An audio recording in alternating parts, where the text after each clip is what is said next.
Duh. Hello. Um, I hope everything's good and, nice and working properly. Uh, um, so yeah, a couple things.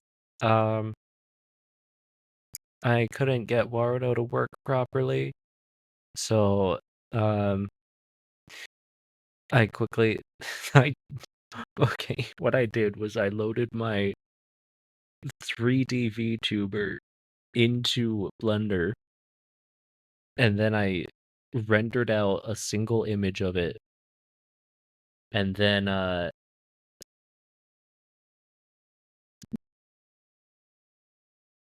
yeah, and then I put it into what's it called? Fujitech. Mm. Uh, Also, I see Seal showing up on my chat on stream, but it's not showing up in my actual browser chat where I can actually read what people are saying. Hold up. Yeah, I'm kind of stuck. Why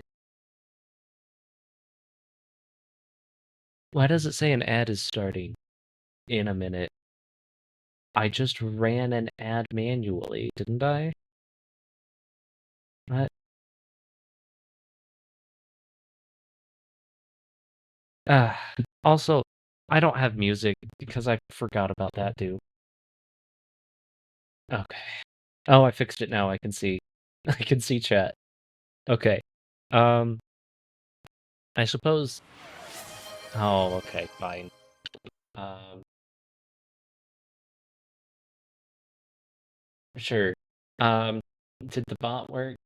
It looks like the bot worked because I see a message from Trueheart Jenkins. Um, Also, why am I not hearing? I set up a thing so that I get a sound thing happens in my ears when Trueheart Jenkins sends a message. Come on, I can't see settings right now. Okay, whatever. There's also an ad starting soon, apparently. Sure, uh, um, let's see if I can figure this out.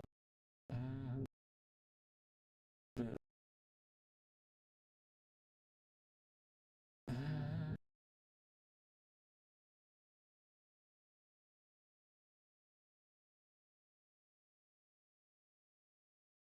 yeah, why did my better Twitch.tv settings got reset? Come on. You don't have to. I was just making a joke, but you spent the points on it, so I'm doing it. Also, why is this ad not starting? Oh, there we go. Oh, I'm gone. There we go. I'm back. I also messed up with I messed up the PNG tuber when I was making it, and it's just a black background instead of a transparent background.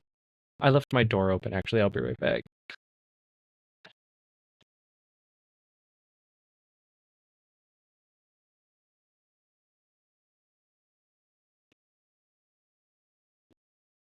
Okay. Um, why does everything have to be a mess? It's fine. I got this. It's fine. Also, I don't know if you can hear. I don't know if you could hear the game on this scene. I hope not. Um. Oh well, it's fine. I decided I'm playing Minecraft because I decided I'm playing Minecraft. Uh, da da da da da da da da da da. Okay, the nice thing is my monitor is big enough that I can squint my eyes and still read chat. So that's good, I guess. Uh, Come on. I guess I must have accidentally hit the snooze button instead of the manually run an ad button, as I like to manually run an ad, when I hit the go live button before I actually start doing things on stream. Uh, anyway, I hope you're doing okay, Seal. Um, I I was like lurking in your chat the whole time I was trying to get Streamer Bot up and working again and all that. What's gonna wait? Oh, I think.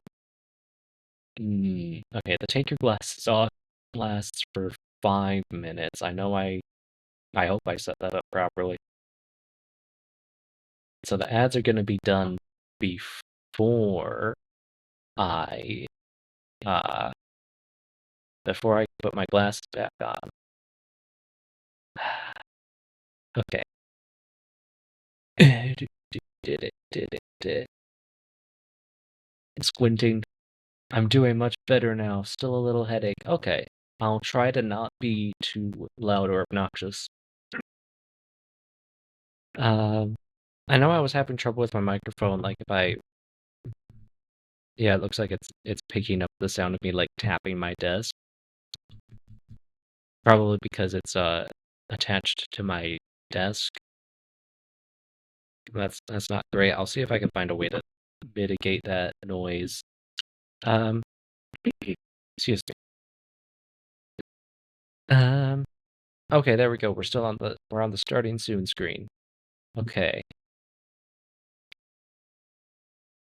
Um, if I hold up, I think I set this up. Uh, no, didn't work. Okay.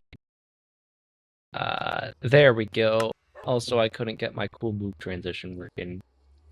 Yay! Okay, cool. Whoa, ow. What is that? Oh, the current challenge is over. Oh, that's nice. I can put my glasses on now. Okay. Um, I don't have music set up, unfortunately, because I forgot to do that. Uh, Also, I recently decided to change the way my hotbar is organized in Minecraft. See, I used to have my pickaxe on the second slot, but now I've swapped it to uh, water bucket, and now I try to hold food in my offhand just by default.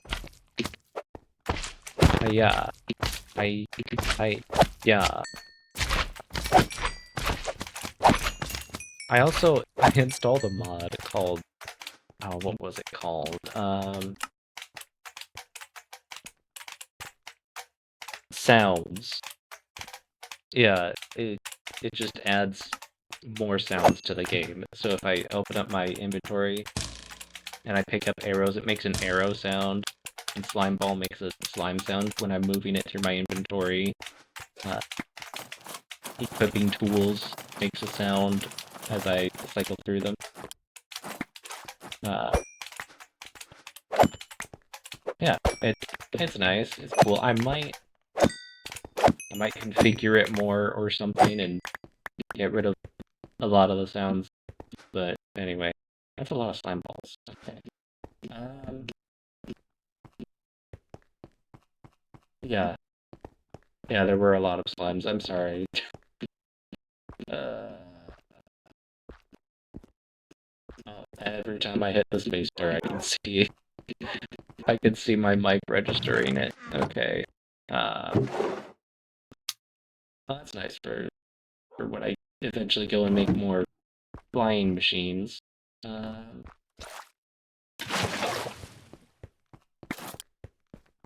anyway, somewhere around here. Oh, I saw a mod someone was using. I forget who, but I was like, oh, I want to use that mod now. It was it was a mod that shows you the radius of your beacon, and I was like, oh, it's gonna be so nice for when I'm doing this. Where even is my beacon right now? Oh, I remember now. I moved my beacon somewhere else because I was doing another task. Oh, look at that. Huh. So what's happening there is my render distance is shorter than the edge of this cave, but then the edge of this cave isn't loaded in distant horizons, but some terrain farther away is loaded in distant horizons. Okay. That's something I'll have to fix later.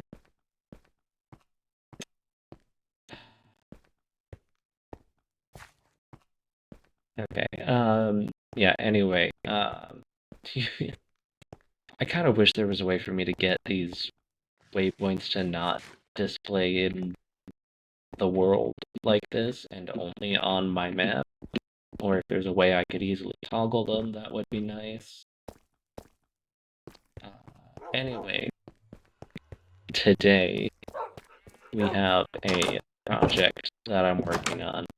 Oh, also I wanted my first choice for today was gonna be Splatoon, but I can't play Splatoon on stream because my nice capture card is an Elgato capture card, and Elgato doesn't make their drivers work for Linux, so it just doesn't work. Um, it's like plugged in, but Linux is like, I have no idea what this is. Uh, so it's theoretically possible for me to Oh, this is my brother's base, by the way. He's the one who started this world. Uh, Dr. Hammond, yeah. So he has got a mob grinder, he's got a tree farm, he's got some bamboo, berry bushes, and he's got a lot of other stuff here that I'm not here to look at. Uh, yeah, it's theoretically possible that I could get my Elgato capture card to work uh, with my Linux operating system, but it would require me to like compile the drivers myself, and it's something that I don't like. I literally have no idea how to do, and I don't really even want to try because that seems dangerous and stressful. Oh, hey, the sounds mod changes the sound of walking on ice. Oh, that's interesting. Um, anyway, I do have another capture card, an older one, that I don't like using. It's an external capture card, so it's got more input delay. Or, no, it lags a little bit more. It's a little bit more behind. And also, for whatever reason, trying to use it in Linux. Oh, that was the sound of me entering my beacon's range. Um, for whatever reason, yeah, I've been asking Lewix and Rosie for a lot of help with all of my Linux adventures, and they've both been very helpful. But also, uh, I'm debating whether or not I should just find if there's a different internal capture card that I could buy instead, and then sell my Elgato one, because it's still relatively new, so I could still get a good price for it. And because I don't like Elgato anyway. Um, I'm trying to remember what my current task was. I think I was. Uh, hmm. Oh, that's right. Okay, I was bringing this in. Okay, so what's going on here? Uh, hopefully those snow layers are not gonna be there. We're gonna try to cover it in stream, but it's glass. What are you? Come on.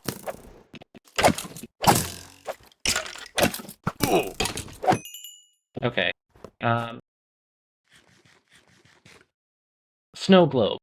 Yeah, you'll notice oh, that doesn't help. The waypoint here is called shopping snow globe. So the plan is to encase this area in, you know, a cube, or no, not a cube, a sphere of glass to turn it into a snow globe.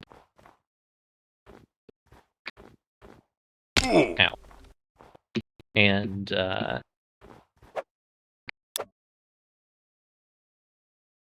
then we'll build shops in here for the other people, for all the people on the server to enjoy. Um,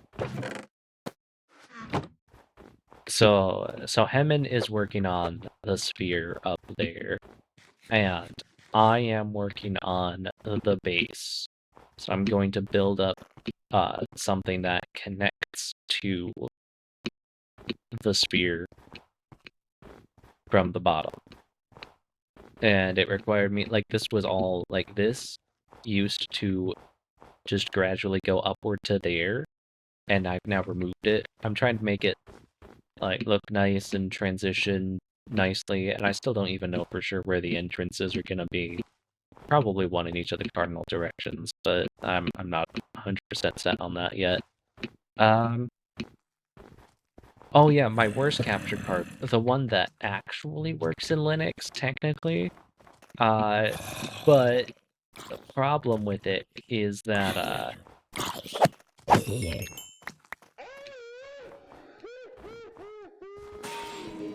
there's also the sounds mod just randomly makes a weird laughing sound in the distance sometimes, and I don't know how to turn it off.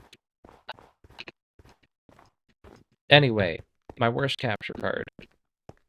Trying to use it to capture something, I have to, like, I can capture in like a 1920 by 1080, a reasonable resolution, but then it limits itself to 5 frames per second. And if I can get a reasonable frame rate, I can get it up to 30 frames per second, but I have to reduce it to, like, I think it's 360 by 240 or something like that. So it's like an absurdly tiny resolution on top of also being not 16 by 9. It's a 4 by 3 ratio for whatever reason.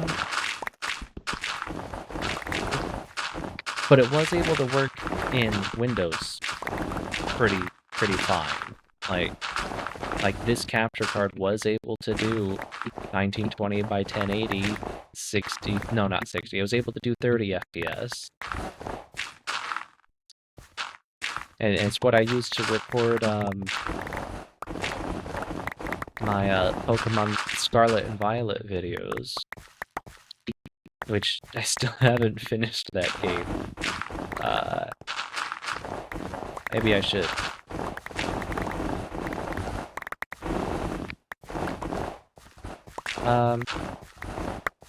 Anyway,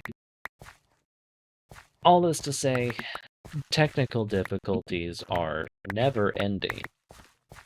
And solve one problem only to discover that there's still problems.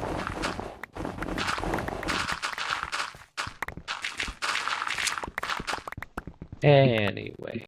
Oh, also I want to try to get DaVinci Resolve working with my in Linux, and it technically probably is possible. I saw online that someone was able to do it, but also I just haven't gotten around to trying it yet. So that's good news. The good news, I haven't tried it yet, but it's theoretically possible.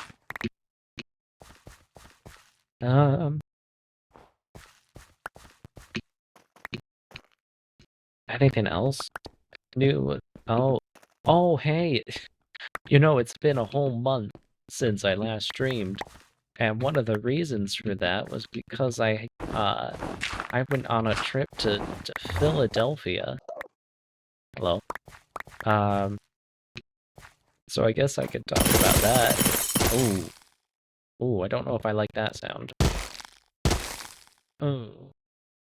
That's not a satisfying sound. Okay.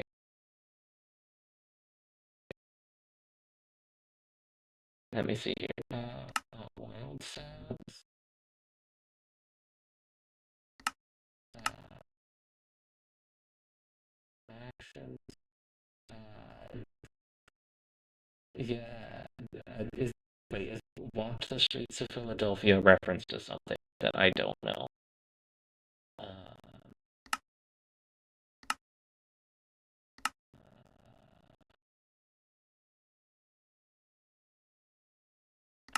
event sounds.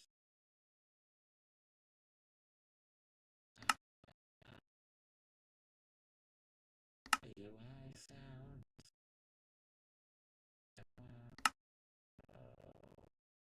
Wait,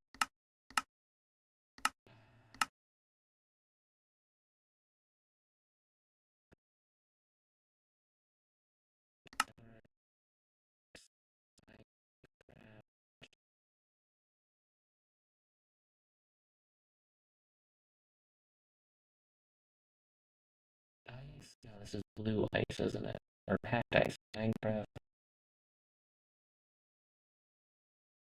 packed ice.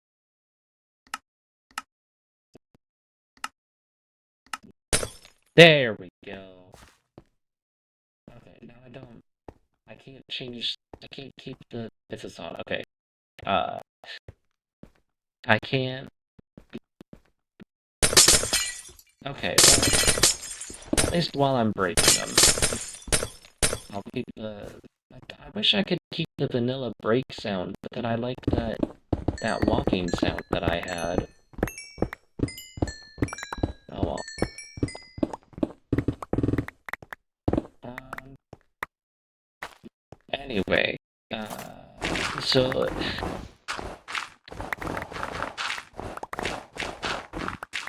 oh yeah, so the plan with what I've got going on here is this yellow wool is outlining the outermost part of where the glass is going to be. At least roughly. Dr. Heaven's doing this in like a more blocky style. He's doing it in like I think 3 by 3 by 3 chunks for it. So it's not going to line up exactly with this yellow wool outline that I've got, but it is. So this is just going straight up from here is going to be the widest part of the glass, which is actually going to be at a Y level, I think around where that red wool block is. So at that height, the glass is going to be as big around as this yellow wool.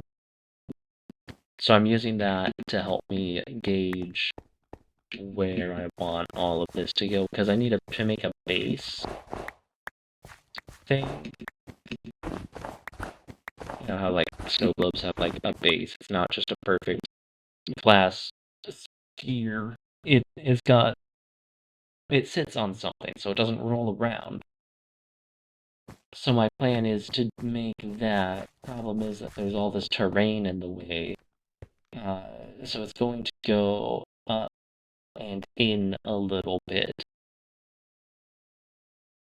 Just a little bit, though, because I still want the base to extend out further than the glass does at the point where the glass and the base meet. Uh, okay, here we go. A more methodical way for me to do this, which I think I may have already been doing. Uh,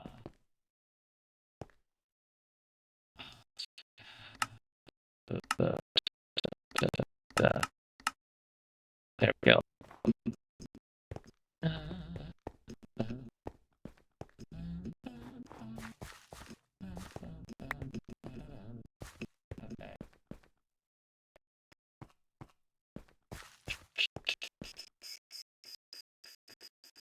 so I went 2 in. Okay. Oh, yeah, it's Philadelphia. There's so much. It's like I feel like there's so much to talk about, but also I'm so scared of running out of things to talk about. Uh, but Philadelphia was a pretty okay city. Oh yeah, I wanted to go all the way around. I may have already done this. Yeah, I even built up a little bit here.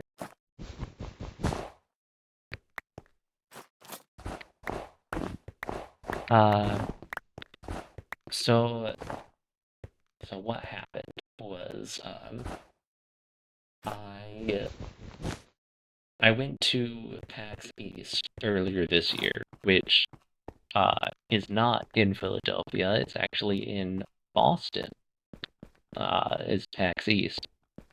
I went there because I could afford it, and I was like, you know what, I may as well, you know. Uh,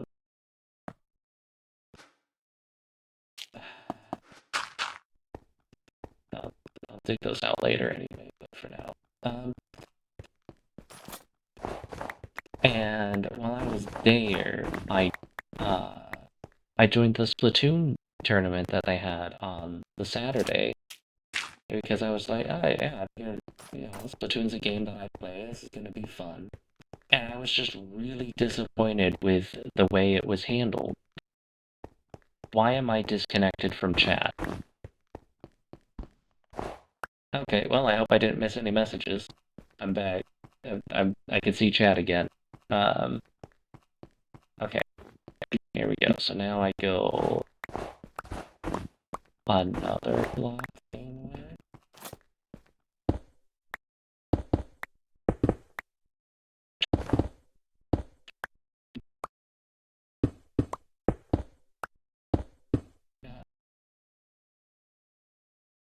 Okay. Anyway, I was really, really disappointed with how disorganized said uh, tournament was. And I know the tournaments at PAX are almost never like actually competitive. They're meant to be for fun. But I might need to disable this beacon.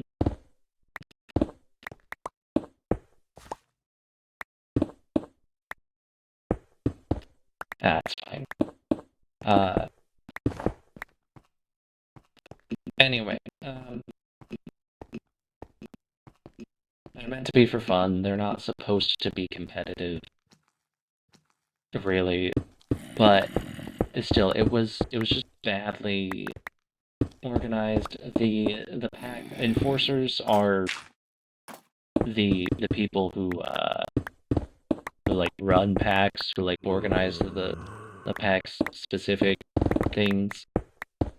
There's vendors who like are set up booths to sell stuff, but people who like are in charge of the events that are run by packs, like tournaments, are called enforcers. And the enforcer who was in charge of my Splatoon tournament,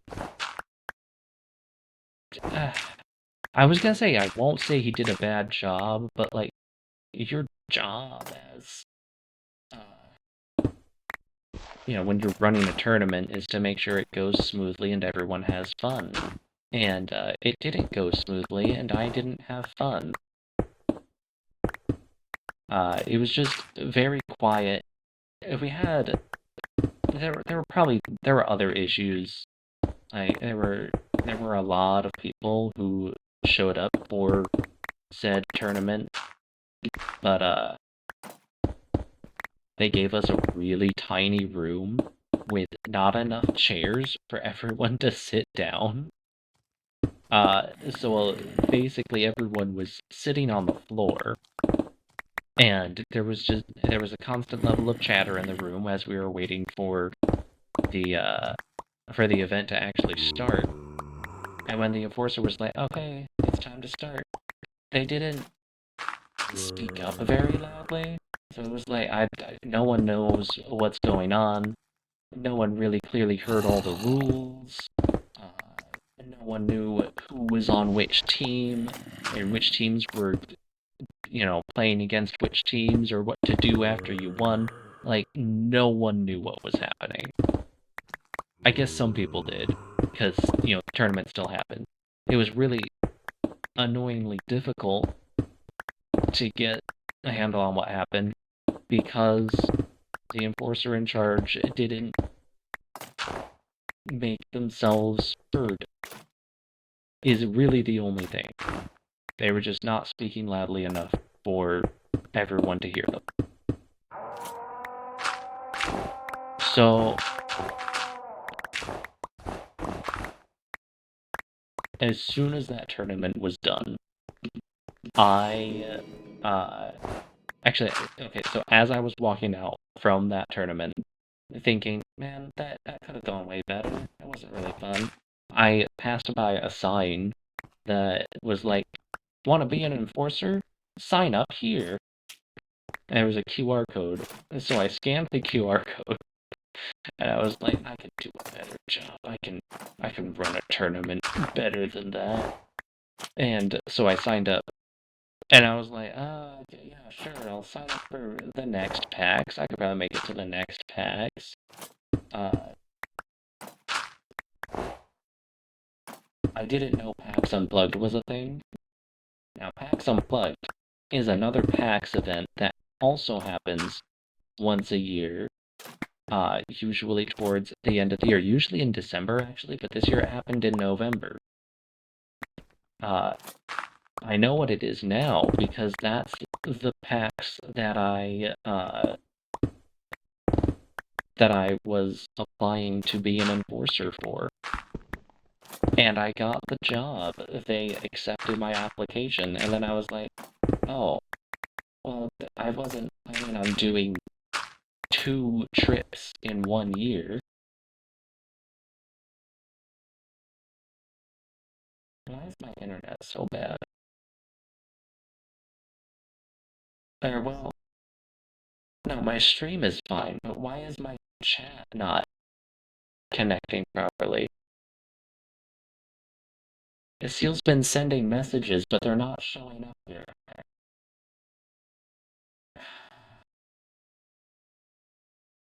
Pop out chat.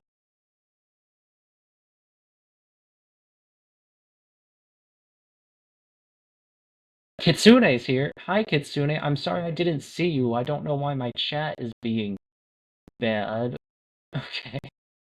Why is it not showing all the messages as they show up? I've got it opened in a separate browser window now. Maybe that'll help. I don't know. What mic am I using? I'm using Heil PDMI C5A. It's literally the cheapest XLR mic I could find on Amazon.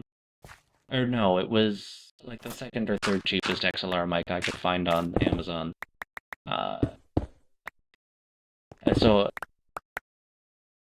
it works, I guess. I had to add a bunch of post-processing effects to it, like auto gain and noise reduction. Oh, it keeps fading down. It gets hard to hear me. Okay, yeah. I guess my auto gain isn't strong enough. Oh well. Or is it maybe it's picking up too much stuff? Like if I'm doing this, I don't know.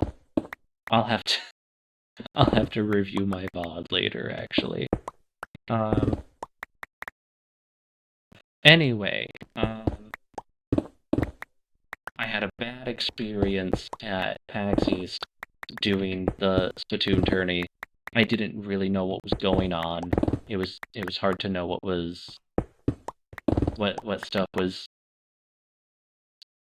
I was expected to do, or what team I was even on, or what team we were playing next. I didn't even know that like we were supposed to start playing because I just couldn't hear the person speaking.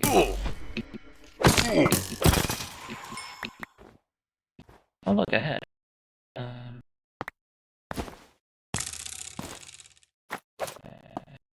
Stray head. Yeah. Um, I wish I could find a way to turn off those sounds.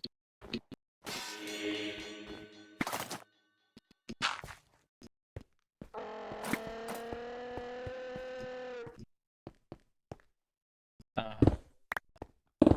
so yeah, so I signed up to be an enforcer, and because I was like, I can run a tournament way better than this. I don't know. It's part of this mod.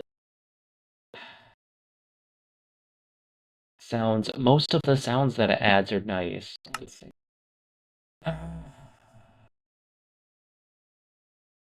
Mechanics, action, no, event sounds, status effects, no, mod, specific offense. Why is this literally the only button in that category?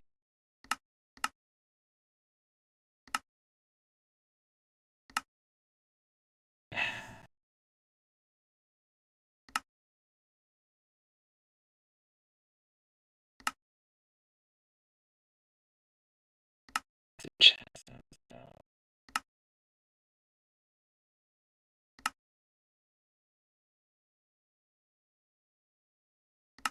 I don't know. I wish I knew how to turn it off. I guess maybe I could,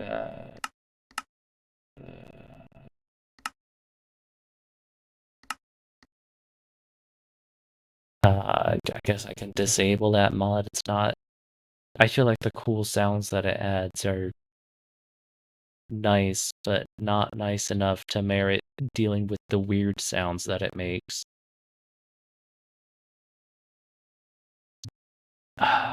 Oh boy, I hope it just kind of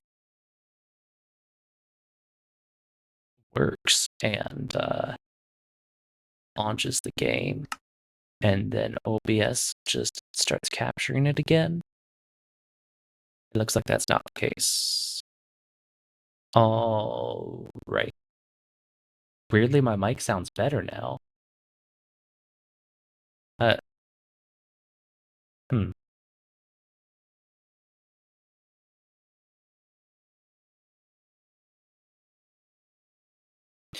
Okay. Um. All right. Give me one. Give me 1 second. Uh. eh,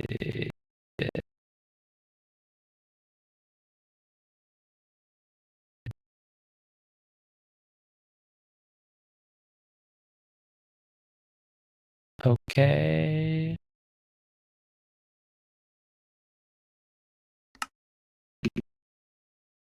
You know what? I hope that it has nothing to do with the fact that I'm also using an application audio capture. Please don't tell me my mic sounds bad again. That would make me sad.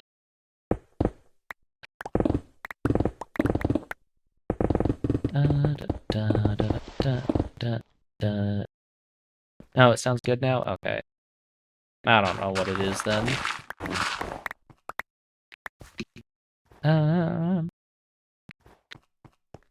Anyway.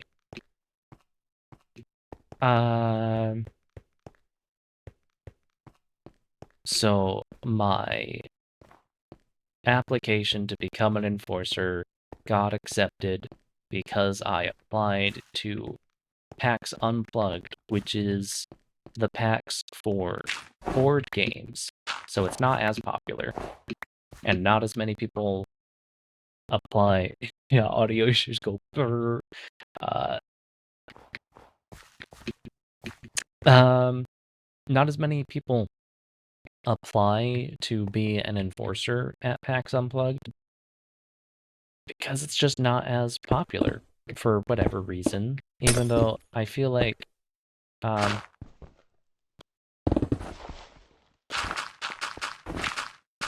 a convention for board games makes way more sense than a convention for video games.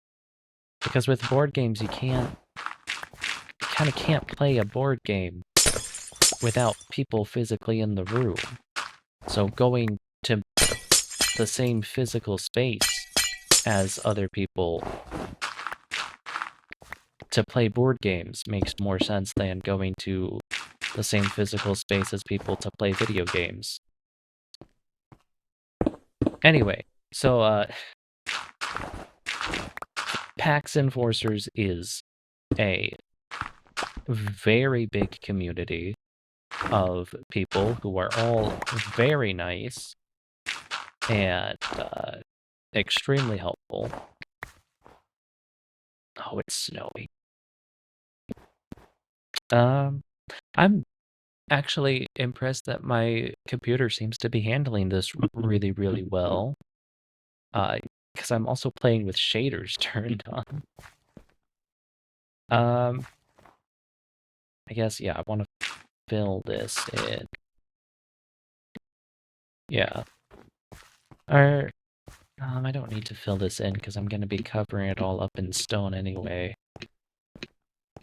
I'm just digging out everything else. How many blocks up did I go? Oh, it's snowing, which means I'm gonna get snow layers on everything again. 2 blocks up, okay.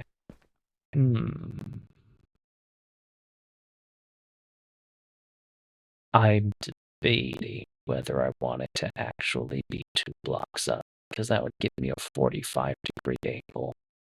I don't want a 45-degree angle. Yeah, I want to go 4 blocks up. Anyway, PAX Enforcers. Nice people. Actually, very nice people. And, so when I had gone to PAX East, I got an Airbnb because I wanted to save as much money as I possibly could.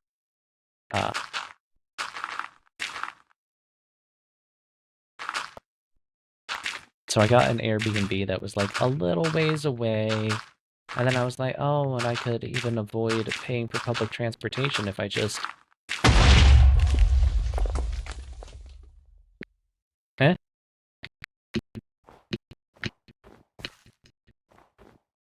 Maybe that was a lightning strike?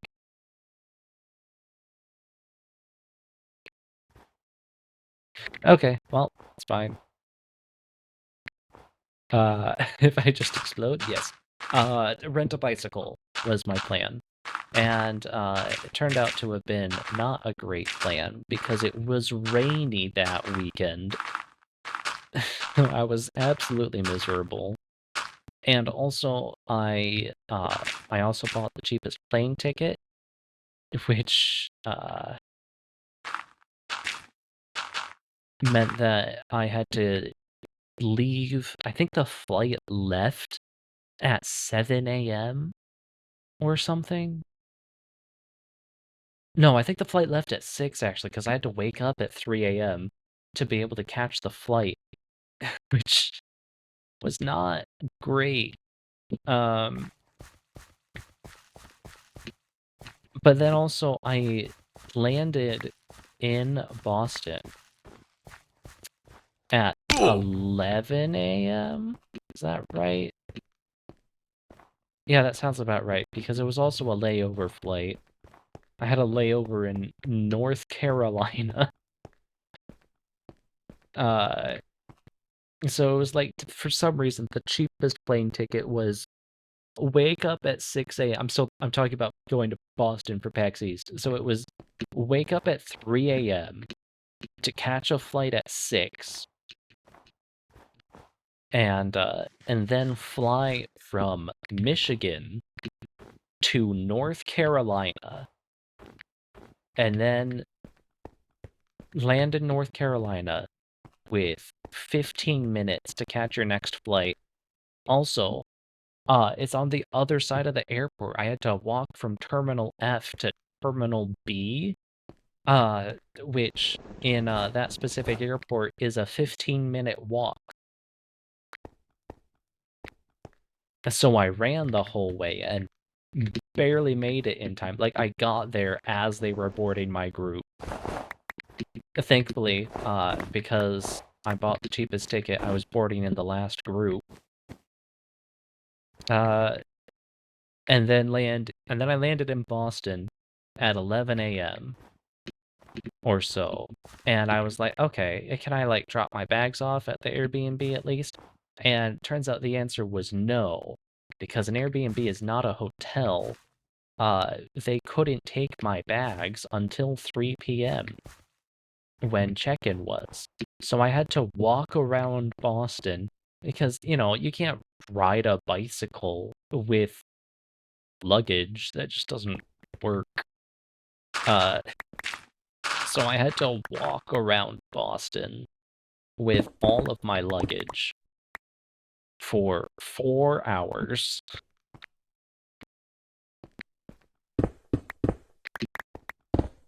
So when I went to Philadelphia for PAX Unplugged, I was like, okay, I learned my lesson. I'm not doing an Airbnb this time. I'm doing a hotel this time. It's just 4 blocks. 1, 2, 3. Yeah.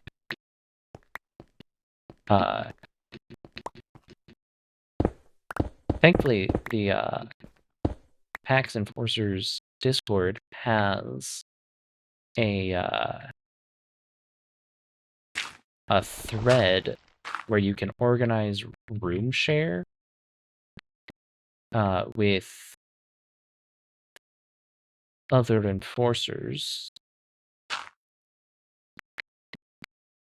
And so that way you can like split a room, save some money. And I looked at it and it was like literally all the rooms were either full or they were like, oh, you could share a bed with someone. And I'm like, I'm not comfortable sharing a bed with someone I don't know. I'm barely comfortable sharing a room with someone I don't know. So I added my own post to the room share thread. And so I booked my own hotel room, and I went for a cheap hotel that was like a little ways away, right? Like it didn't look like it was that far. It didn't look like it was that far. It was an hour bus ride from the hotel to the convention center. So yeah, that happened, and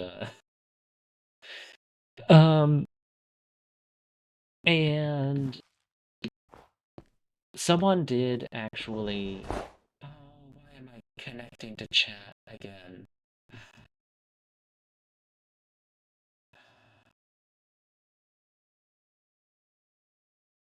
Why did I do this? Why? Why is my chat not working properly? You know what? I'm gonna pull it up on my phone, and we'll see if it's any better on my phone. This would be hilarious.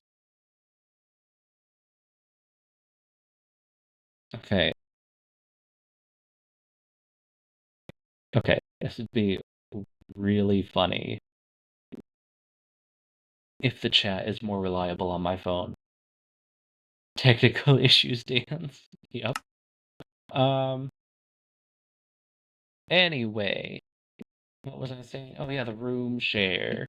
Uh, so some guy was like, "Hey, I see your post on the room share. Is it still open?" And I was like, "Yep, it sure is." So, uh, so I was like, okay, here you go. And if we get, I wasn't planning on anyone else. I was like, just me, one other person that seriously limits the chances of me having to share a room with someone I can't stand or or something like that. Because, these people they made it into the the PAX enforcers. Like they don't let just anyone in, but also there's a lot of them. And it wasn't that hard for me to get in. So uh I I was like one person and that's it.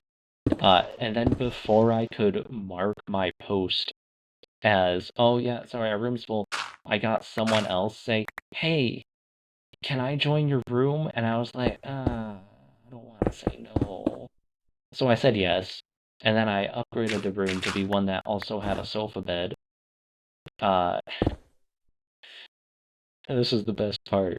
And then that guy had to cancel. And I was like, I literally upgraded the room to one that has a sofa bed for you. But also, I couldn't be mad at him because the reason he had to cancel was like his mom was in the hospital. And I'm like, okay, that's not good. Also, my phone went to sleep. Uh, hold up. Um, there's a way for me to. Um,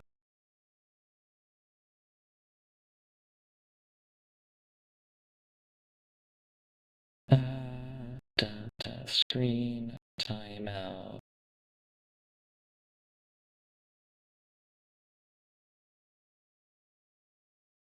Why is the longest one 30 minutes? I guess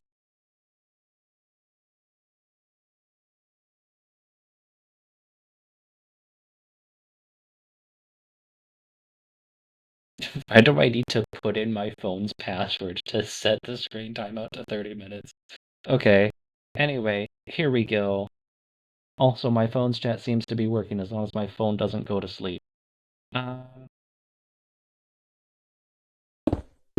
so yeah, the one guy had to cancel. And then I was like, well, at least I'm still splitting the room with one person. It's gonna be still gonna be really cheap because this is a hotel that's like the hotel I got was technically in in New Jersey, technically not in Philadelphia. If you don't know, Philadelphia is a city in Pennsylvania right next to the river that forms the boundary between Pennsylvania and New Jersey. Uh, I didn't know this, so I was like, oh yeah, it's technically part of the same city. It's practically part of the same city. It's so close, but technically it's in New Jersey. Uh, is where I got the hotel. Uh, and that's why it was so cheap. Because it wasn't in Philadelphia. We weren't paying, a hotel in the middle of the city prices, or even worse, airport hotels. Uh, but then I was like, I guess I'll leave the room open and see if someone else wants to take the sofa bed. Uh, so I left the room open, and then like literally, I think it was like 2 or 3 weeks before the actual convention, someone was like, "Hey, I don't have." Someone messaged me and was like, "Hey, I don't have uh my hotel situation figured out. Is your room still open?" And I was like, "Sure, yes, please take the sofa bed." Because also at this point, it was, 2 to 3 weeks. I wasn't comfortable or confident in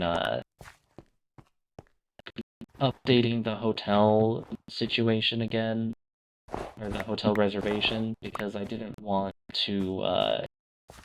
the price to have to go up. That's why I reserved the hotel as far in advance as I could, because we all know that hotels raise their prices based on how soon you want to go. Um, so yeah, I uh, I was like, okay, yeah, you can take the sofa bed. I think the price came to about $180 per person for 4 nights, which is insanely good. Like, that's a really cheap price for a hotel near Philadelphia. Turns out there was a reason why that hotel was so cheap, but I'll get into that later.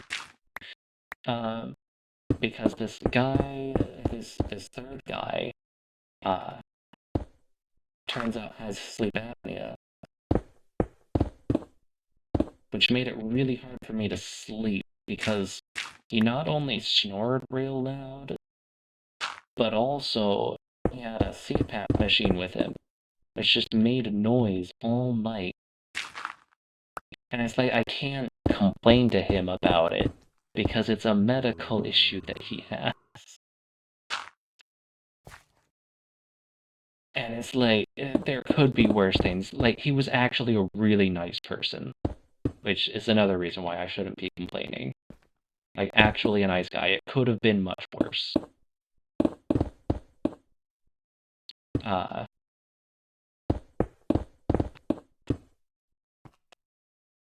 but yeah, so I feel like I kind of lucked out with the people that I roommated with, except one of them snored really loud, but that's okay. The hotel, though, there's a reason it was so cheap. Uh, it was a it it was like a retrofitted motel, and the thing about motels is that they're it was on the side of a highway too, which made coming and going a little bit difficult if you don't have a car, which honestly that's just normal. It's just normal in the United States for it to be like, oh, you don't have a car, well, you're gonna have trouble getting around. Uh, anyway, this hotel, uh, the rooms, like the door to leave the hotel room goes straight to outside, which is usually a hallmark of a motel. It's one of the things that uh you learn to tell the difference between a hotel and a motel is that hotels usually have their rooms exit into a hallway, like it's one big building. Uh, but with the motel, it was one big building, but the door to the room just left straight to outside, which, isn't bad. What was bad was the fact that the room that I got was a room that can connect to the adjacent room. In this room was a random door, and on the other side of that random door was another door that led to the next room, which means that like the walls were thick enough that you can't really hear what's going on. I assume, but I know for sure that a door isn't gonna do much to block out any noise. Uh, so yeah, I could hear everything that was going on in the neighbor's room, uh, whether I wanted to or not.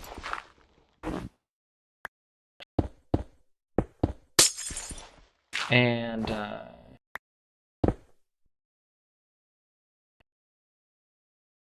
Oh, what is a motel for? Uh,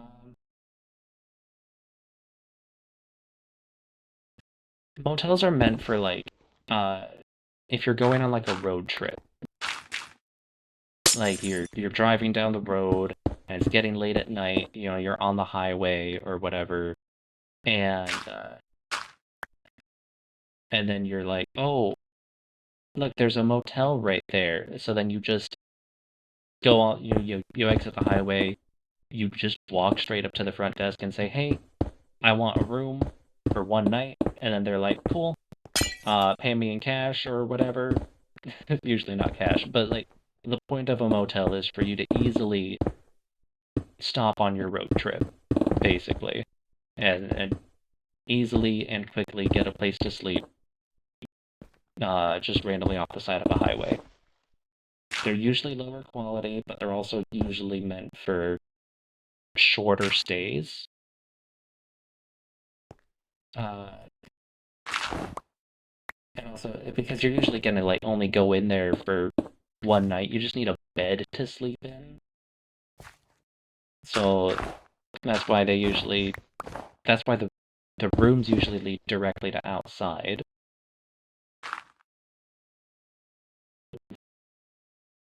Um, oh boy, it's getting really dark inside here because of all the snow piling up there. Maybe what I should be doing right now is making a string farm. Hmm. Okay, I'm just gonna fight all these mobs for the next 3 minutes while the ads are going, I think.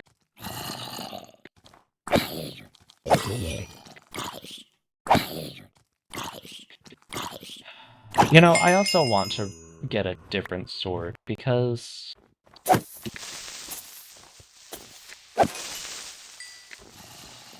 fire aspect on a sword is nice for your damage, but when you're fighting zombies all the time, it's not the best. Um, because if a zombie that's on fire hits you, uh, it lights you on fire.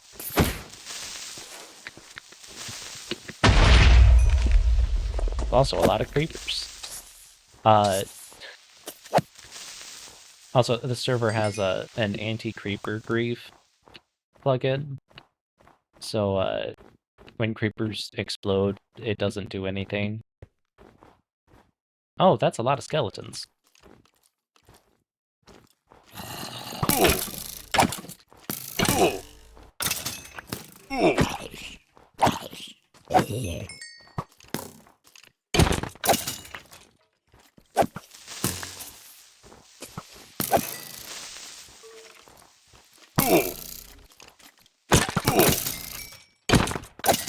There we go. All good. All right. And the ad's only just started. Okay.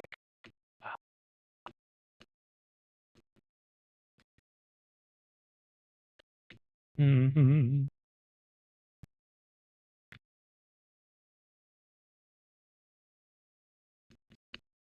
Doo-doo. No, I've been watching a YouTube channel called ProCD Plays Games. Uh oh, I hear a zombie villager. Hello. I don't think I need a zombie villager right now. Okay.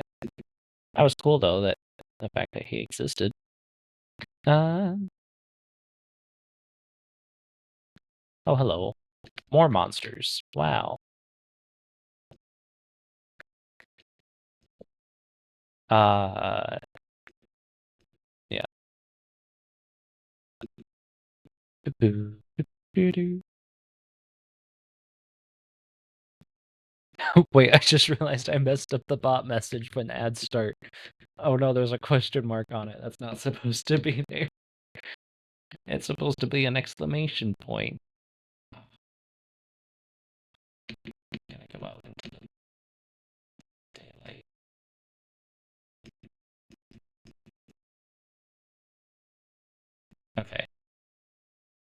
I hear a lot of monsters around. I think they're below me. Okay, it'll be fine. Da, da, da, da.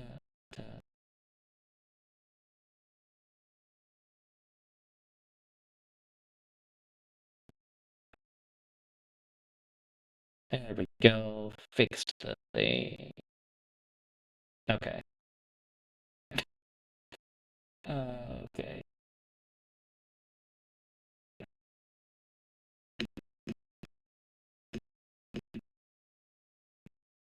I think there's like a cave under here that I had covered up because I didn't feel like dealing with. Yeah, there's a cave that I covered up.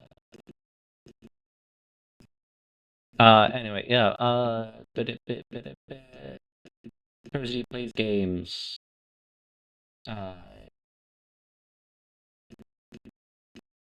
Percy is one of my favorite content creators. He makes really funny sketches, and he's also a professional voice actor. So it's always like really funny to to see him doing like, funny voices and stuff.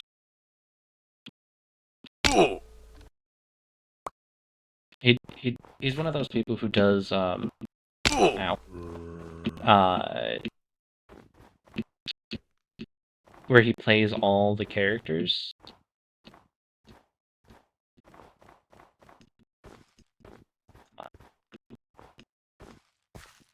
Anyway.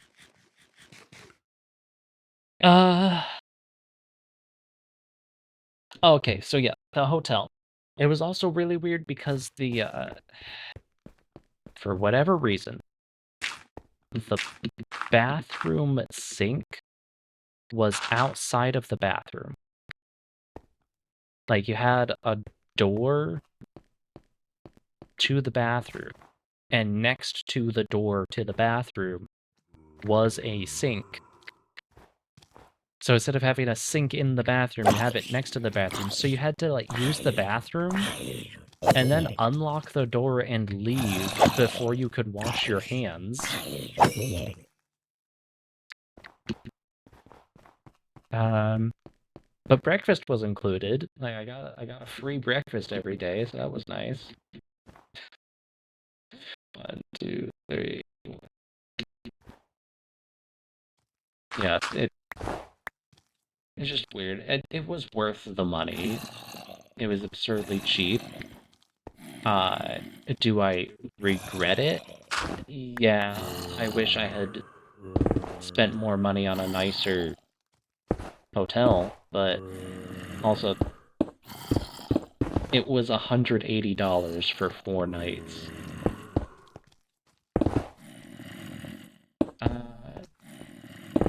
The buses in the New Jersey, Philadelphia area are nicer than the buses in Grand Rapids, so that doesn't mean they're good. You have to, when you get on the bus driver won't let you on until you tell him where you're going, because they charge you a different amount to ride the bus depending on how far you're going. Which, I guess that makes sense. But also, literally everywhere else just charges a set amount for you to get on the bus, and then you can ride the bus as far as you want or until the end of the line. But it did have, like, personalized, like, it had, like, a little fan thing on the ceiling, like a lot of airplanes do. Or at least all of the airplanes I've flown on, where there's, like, a little fan thing that you can, like, reach up above you and turn it on and aim it so it, blows cool air at your face. Or you could turn it off.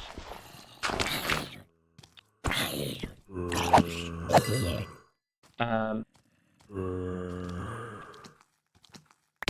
that's like a lot of zombies.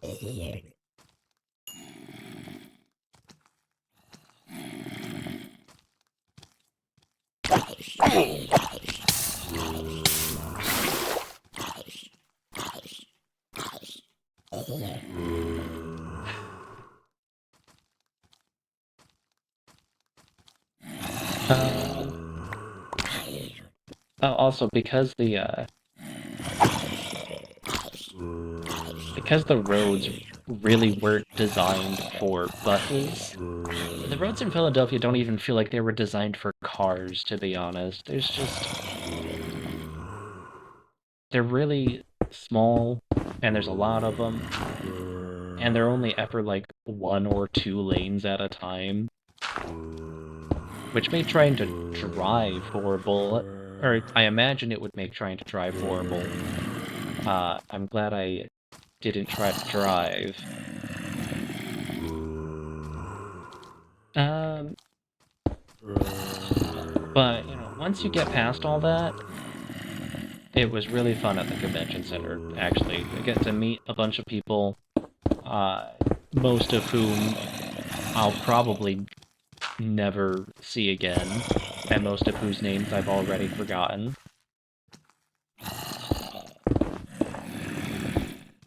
Also, I will say, since I started looking at chat on my phone, my browser has had to reconnect to chat like 5 times, and my phone still seems good. So, why? Why? It wasn't happening when I was watching a stream earlier. Hey.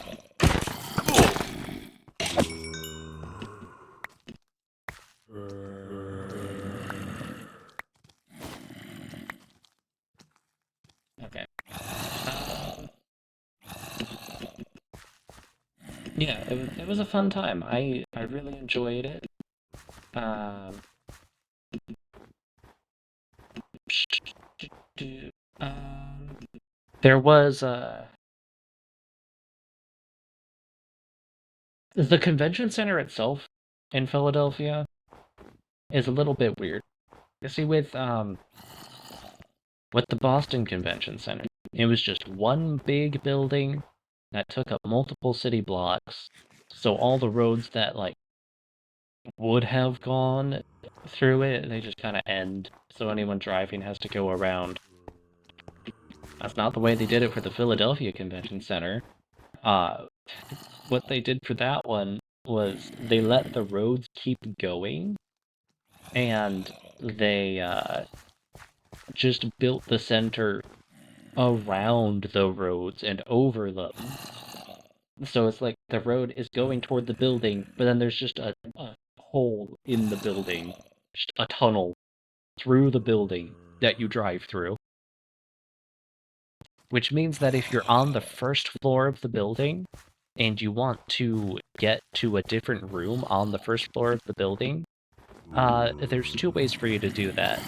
One would be to go outside, cross the street, and then go inside again, which you can't do when there's a convention going on, because they won't let you, like, you can't go in except at one of the designated entrances, so that they can, check your bag, make sure you have a badge, all that stuff.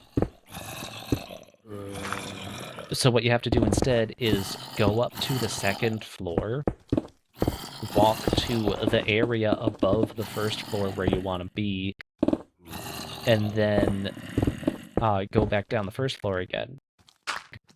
Which isn't that much of a problem. At least it shouldn't be, because there's, escalators and elevators all over. Except half of the escalators were out of order. And it was really annoying because sometimes it was only the down escalator that's out of order. And it's like, this is literally the only thing I wanted to do. So then you have to find a staircase, and the staircases all look pretty. Like, all the staircases looked nice, because they were all tucked away in hard-to-find places.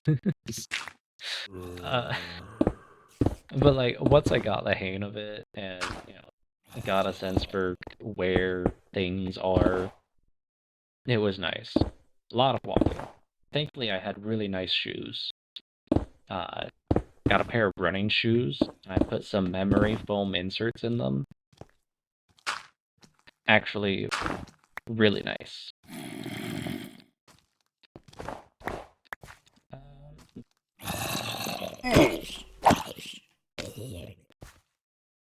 Anyway.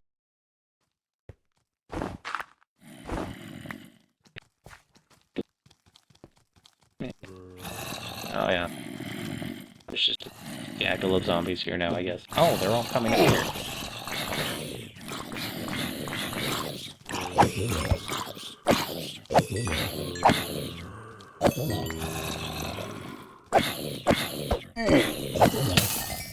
this is why I don't like the fire aspect sword. I lit him on fire, and then he lit me on fire. And also, sometimes if you hit them at like the same time that they take fire damage, it doesn't knock them back at all. So yeah, I'm gonna get a new sword eventually, but not yet. Da, da, da, da, da.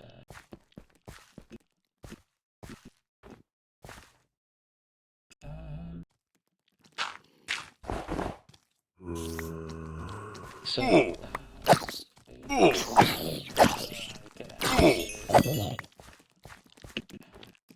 and the spider's mad at me. Okay.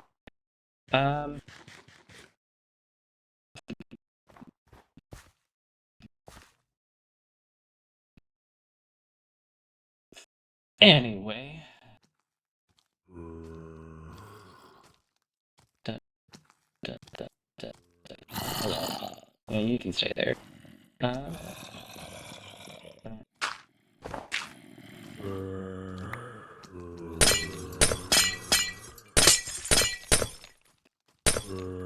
I need to remove this entire stuff. We'll see.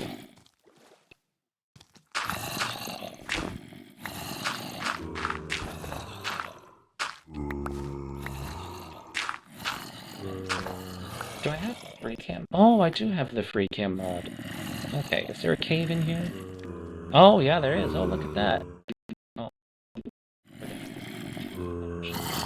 Yeah, look at that. That's where a lot of the noise is coming from. Anyway.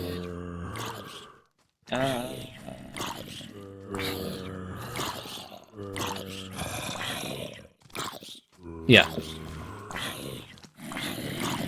So where they put me was,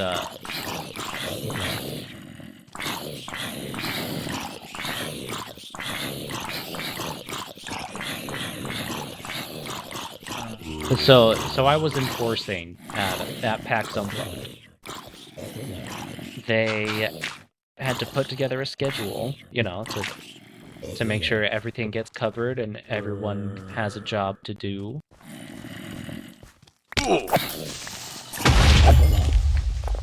And the job that I had been given was in a room called Classic Cardboard.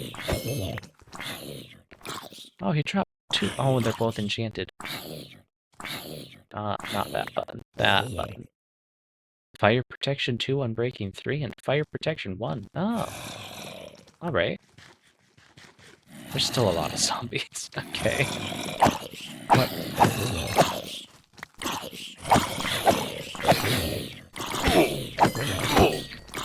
It's really hard to build when there's all these monsters trying to kill you.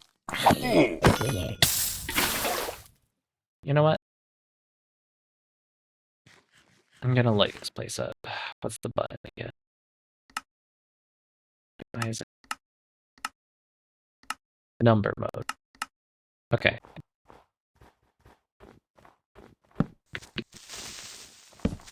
Gonna light up this area down here. So that we stop getting mobs spawning down here constantly now that there's enough snow on the ceiling that it's always dark.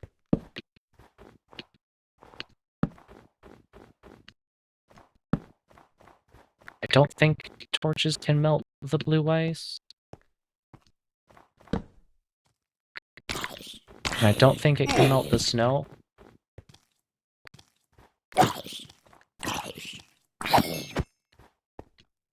Anyway, so they put me in a room called Classic Cardboard, which is,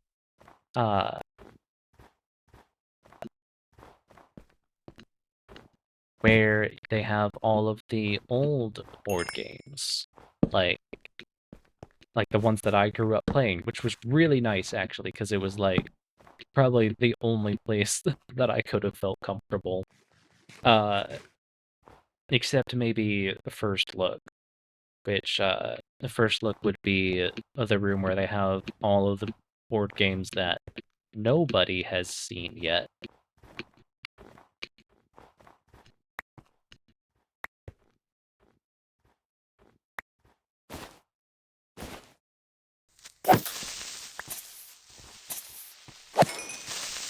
Uh, so, and it was also really nice because you remember the reason why I signed up to be an enforcer in the first place was because I was like, oh, I could run a tournament way better than that guy did.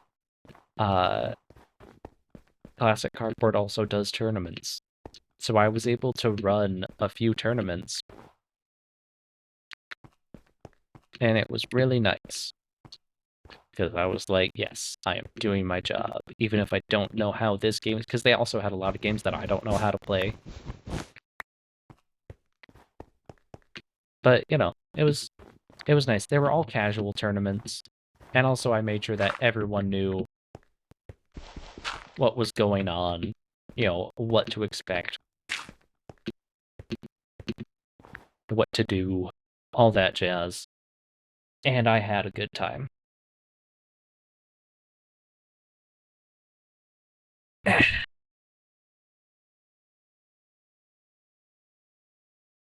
Trying to think what's causing the weird circles of shadow there. Oh, it's because the edges, this is where it goes down a layer, so light is getting in through there, but then there gets dark again. I see. I see, I see, I see. Okay. Uh, 1, 2, 3, 4. Okay.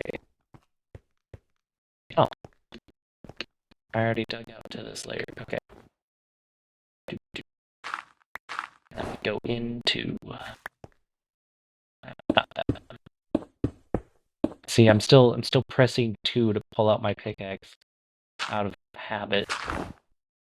I recently changed where my tools on my are located because I was like, I think this will be better than what I currently have. Anyway. Oh, my phone went to sleep. It's been 30 minutes. There we go. Ow.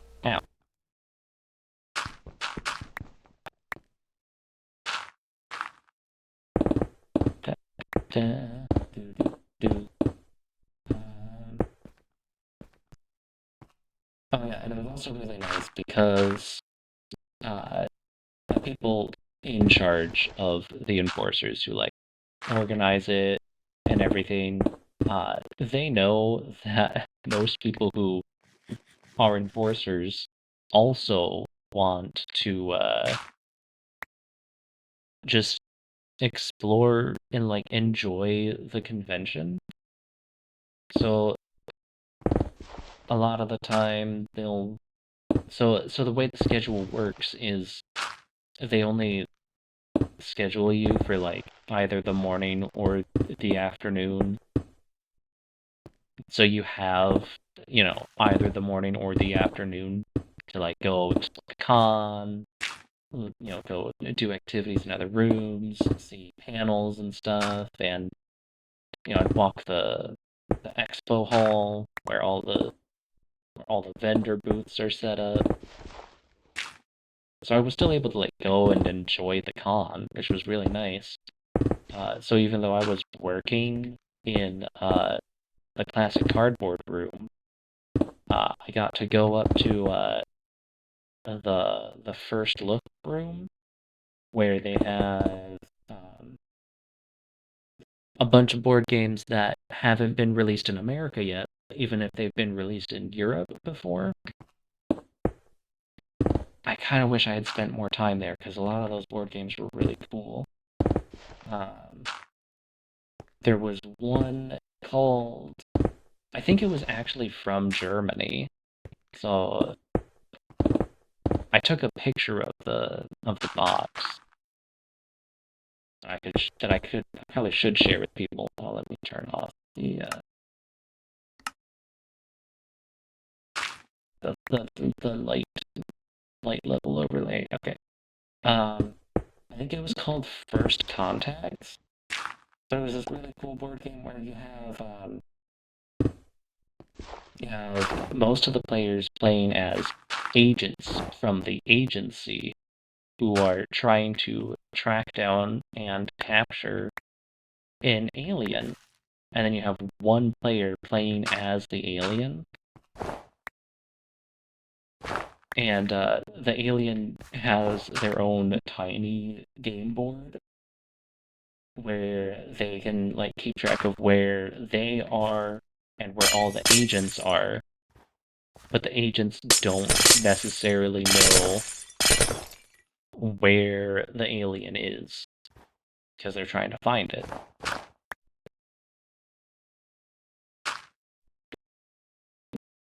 Oh, I see, I see. I don't really be digging into this then. Oh, I already broke a bunch of it. It's fine. Everything's fine. Um, oh, and each of the agents has their own unique abilities. Like they might have different movement speeds and different things that they can do. Uh, so there's one of them who is like a little cat lady who just has a big dog, and so you basically have like two pieces that you can move around, and one of them has like a drone, so you can like scan literally anywhere on the map, but only in a small area to see if the alien's there. There was like a sniper guy. There was uh there was a guy in like a mech suit with a bunch of arms.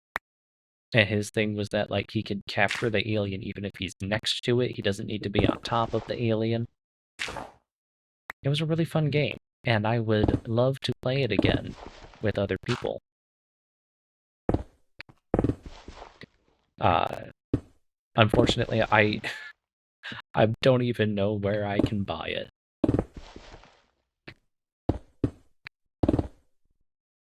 Because I forgot to check. Uh, and there was another, like a bit of a silly game. It was like a card game called Our Secret Society, where uh, everyone's dealt like I think 3 cards or something, and each card is a rule. So when it's your turn, you add a rule while following all the previous rules that have been added. And if you fail to follow one of the rules, you're out. As like last person standing wins. And that was fun for like one game. The second game was not as fun. Yeah, there are so many cool board games. It's made me want to play board games more often. Uh, I have too many hobbies. Uh, I bought a couple board games without playing them, which may not have been a good idea. But I brought one of them to my mom's house for Thanksgiving and played it with my siblings. It was called Ruins. It was a really fun board game where you have a bunch of cards and you just put them in sleeves that are like bigger than the cards that you're playing with. And then there were also clear cards that are like overlays that you can put on top of the cards. So you put the clear card in the same sleeve in addition to the other card. So as you play, you're adding modifiers to the cards that you're playing.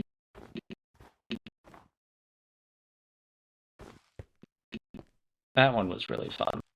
Uh, and I also bought from the same seller a game called Chomp. It's about dinosaurs, and I have no idea how to play it because I just bought it and then I left it at my mom's house on purpose. I never played it. I didn't even unwrap it from the plastic, I think. So I want to actually remove this.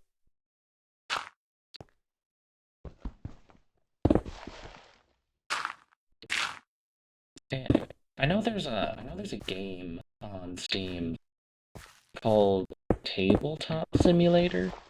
So theoretically, you could play any board game, wirelessly, over the internet in a video game.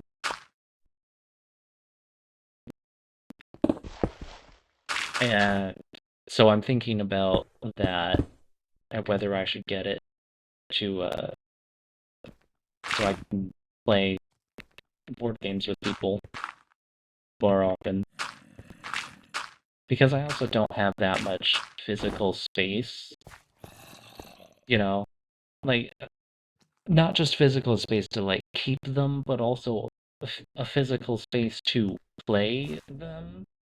I don't really have like a table. I mean, I do have a table, but it's my kitchen table where I also keep like all of my kitchen appliances, and there's just a tiny space for me to eat food off of. I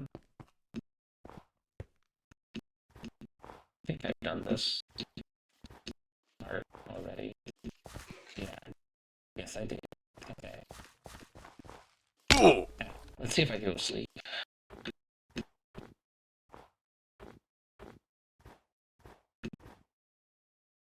So, yeah, now I want to go to PAX Unplugged again because it was so much fun.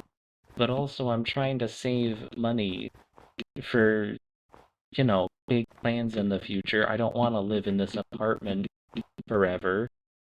I probably want to get a house eventually, and that's expensive, so now I have to start saving up for that. I also want to try and go to TwitchCon in Rotterdam. I believe it is Rotterdam, right? I can check this right now. Uh, Rotterdam. Yeah.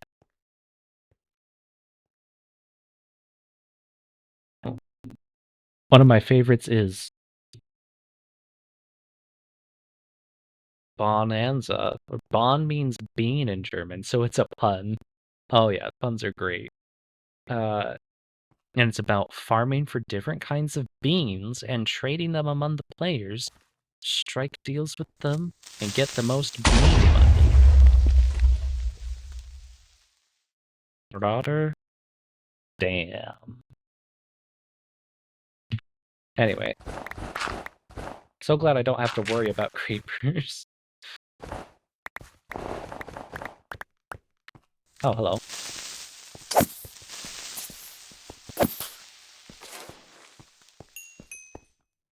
Da, da, da.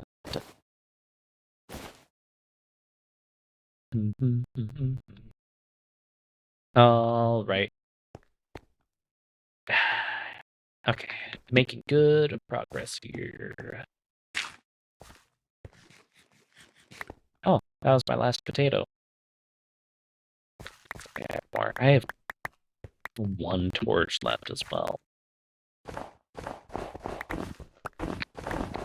Hmm. Okay. Here's what I'm gonna do. I'm gonna leave some stuff in here. Okay.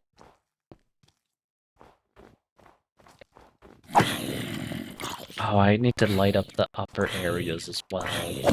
Monsters are gonna keep spawning up there and then dropping down into here. Okay. Snow blocks and the layered snow. Oh, and the yellow wool. Okay. Now I need to run back home. We.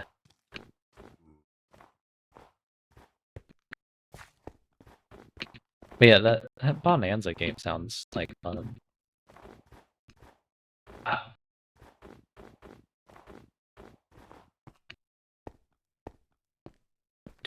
dun, dun, dun. I wonder how much would go into the uh the tabletop simulator and being able to play a lot of these board games in it.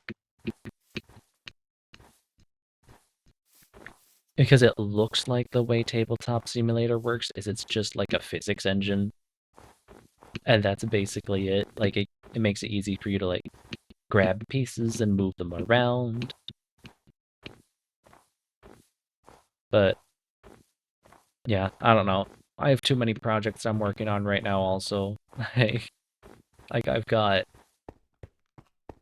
this Minecraft world. There's 2 projects going, 3 projects actually. No, it's more like 4 projects that I'm working on in this Minecraft world alone. There's that snow globe that's still a work in progress. There is the giant hole in my base area that I'm still digging out.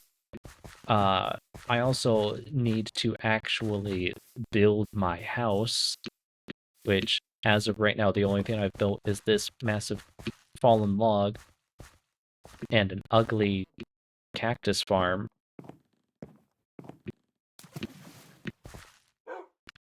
And then also I want to build a nice path to my base.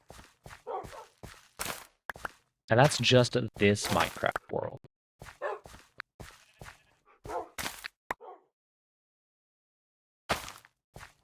Like, okay. Let's just take the 1 stack of potatoes. The log is so cool. Oh, thank you. I want to say I worked hard on it, but I kind of didn't.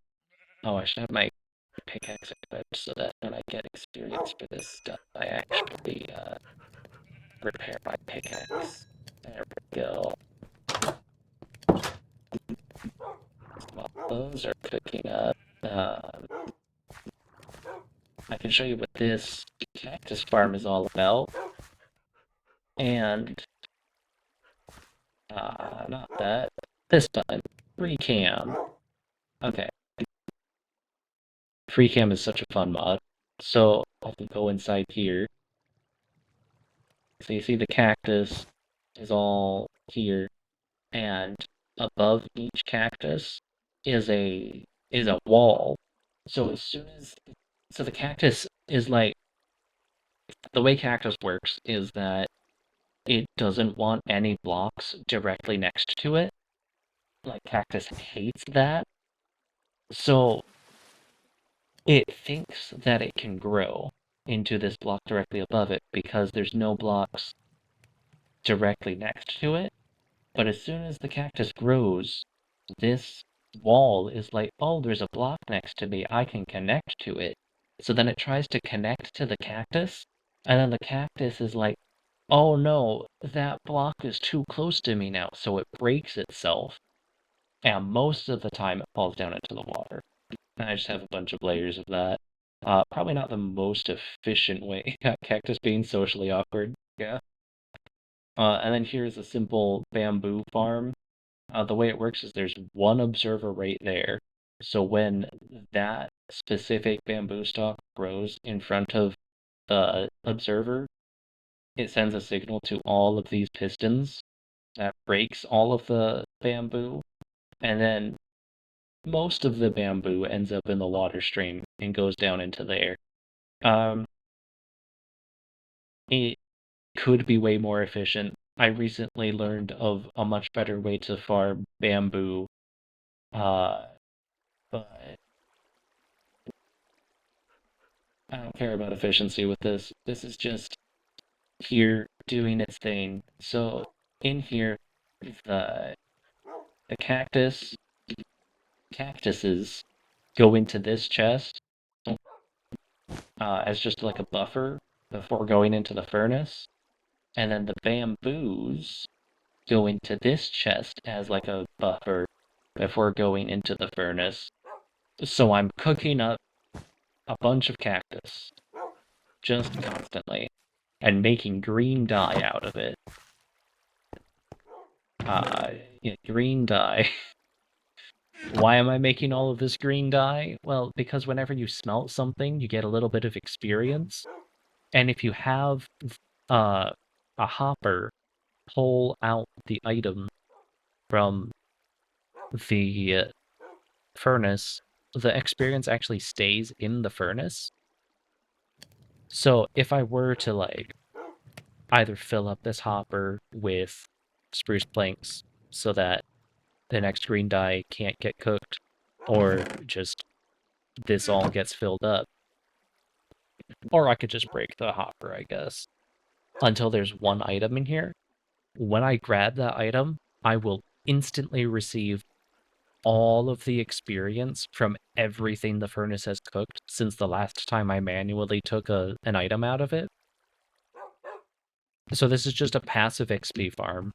It just kind of does its thing when I'm nearby.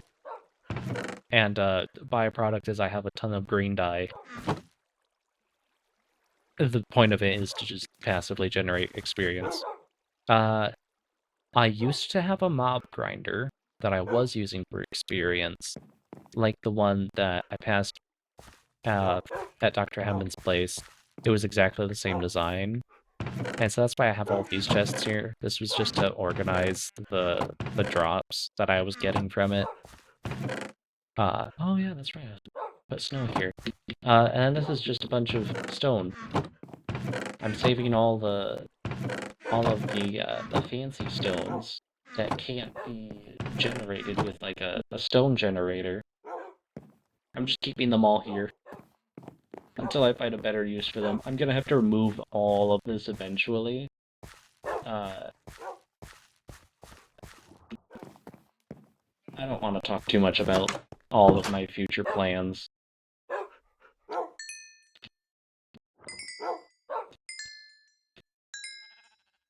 I suppose I could have used a smoker. Oh well, it's whatever. Where should I put these? Okay. Two. Okay, so I can combine these. This is fire protection 1. Oh, I can combine these. Alright.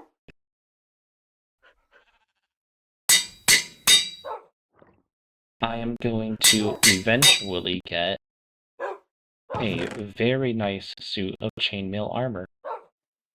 Eventually. Da, da, da, da.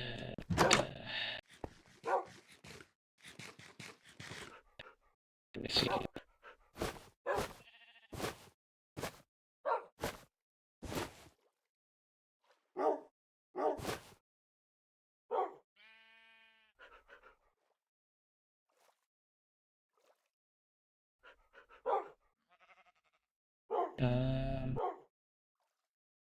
Okay.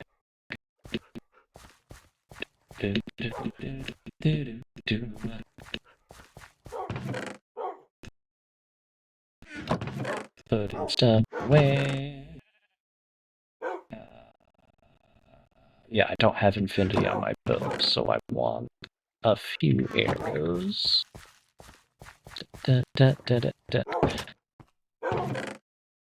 Where am I keeping my string?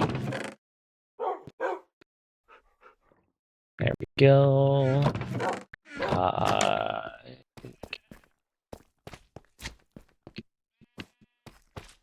Probably just... Yeah. Okay, this is a wool farm that I believe was designed by Aesthetic from Cake Jumpers community.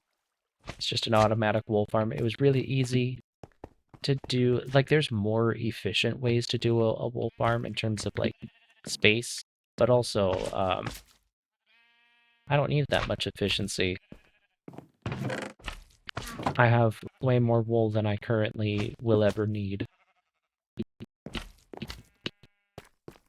Probably. I don't know. I could expand the storage to it, I think. Probably. Enjoy your lurk seal. Oh, yeah, I didn't set up the lurk command. Oh, man. Oh, well. Good luck doing your stuff. That air drowned. Okay.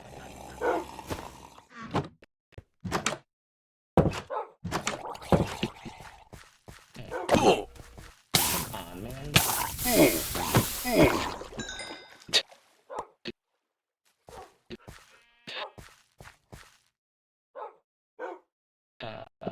What was I doing? Yes. Take some stuff away. Da, da, do, do, do. And stone. Why do I have a bunch of stone in my inventory? That's an interesting question. I should put silk touch on this pickaxe. Probably. Do I have silk touch in any of my books? I did a lot of fishing at some point. I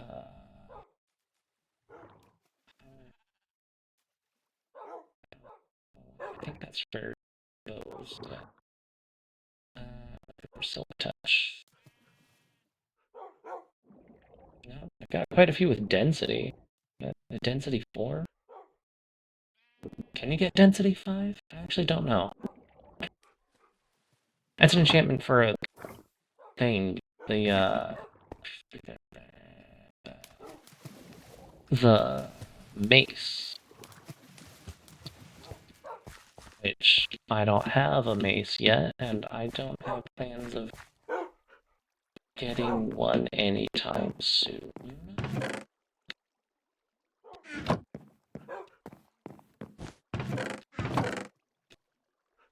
Okay. Back to the snow globe.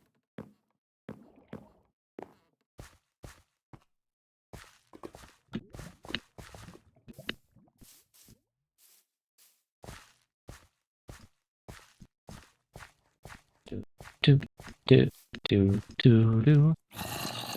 You know, okay, all things considered, this stream is going pretty well. Like, it's pretty scuffed. Not everything is set up. I'm using a PNG of my 3D VTuber instead of my 3D VTuber. Oh, I could get into why my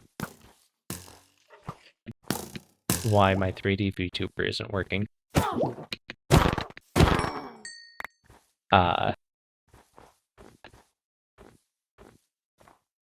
For Yeah, I was gonna say you seem rather fixed today. Oh, thank you. Um, my 3D VTuber. So Warudo, for whatever reason, cannot detect my webcam, and I use my webcam for face tracking. Literally everything else, like OBS, I could put my webcam on in OBS if I wanted to, but I don't want to. But like I could stream with a face cam. But for whatever reason, Warudo doesn't know that I have a camera plugged in. Like I'll be like, okay, face tracking, yeah, source, do face tracking from this camera, drop down menu, which camera do you want? Literally an empty list. So Warudo doesn't see my camera. And I have no idea why that would be. There are other ways to do face tracking with Warudo that are probably better than a face cam anyway, but also, I don't know if they'll even work. So instead, this is what we have. And you know what? It's better than nothing.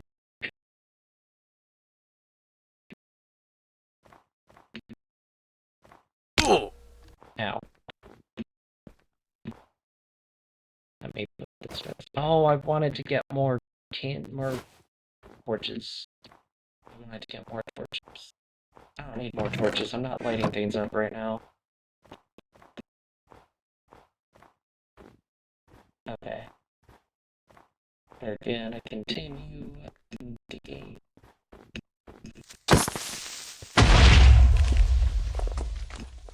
Alright. So.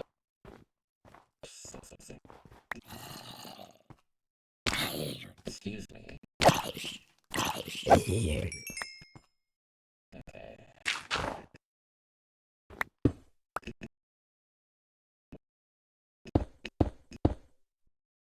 Okay. This layer. There we go. 1, 2, 3, 4.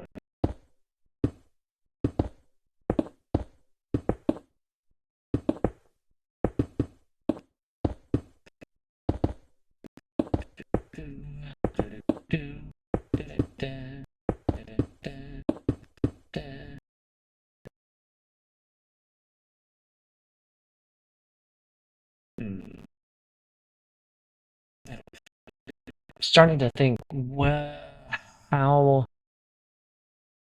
high do I want the base of this to go?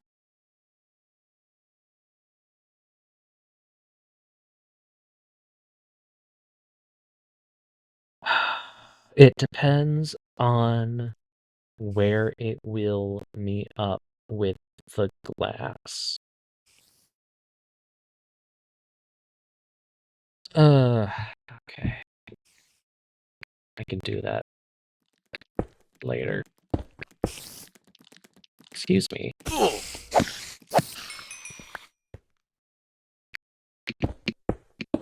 Oh, the spider dropped its head. Thanks.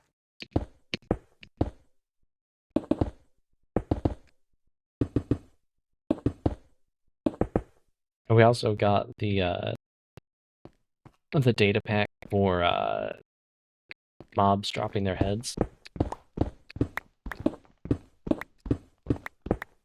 I know I literally just built this up, but I decided I don't want it. So, down it goes.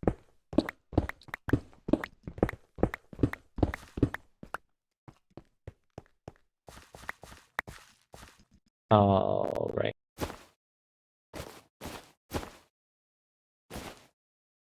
Okay.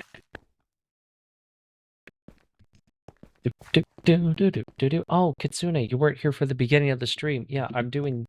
all of my stream stuff is running in Linux right now. At the moment.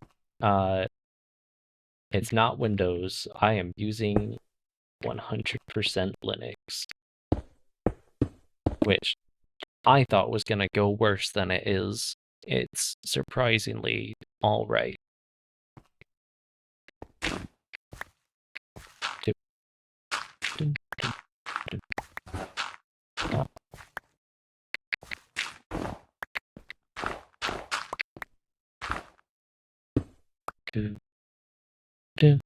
That would explain a little... yeah, some of the issues. It would explain why not all of my commands are set up. For whatever reason, StreamerBot doesn't have an easy way for you to, like, copy and paste your full settings and list of commands and stuff from one computer to another, or one installation to another. So I have to rebuild all of my StreamerBot commands and actions and automation things from scratch, which requires me to remember what I had and then actually getting it to work, which it isn't always able to work. I had to remove the gem counter because this is really stupid, actually. The reason I had to remove the gems from the stream is because OBS in Linux doesn't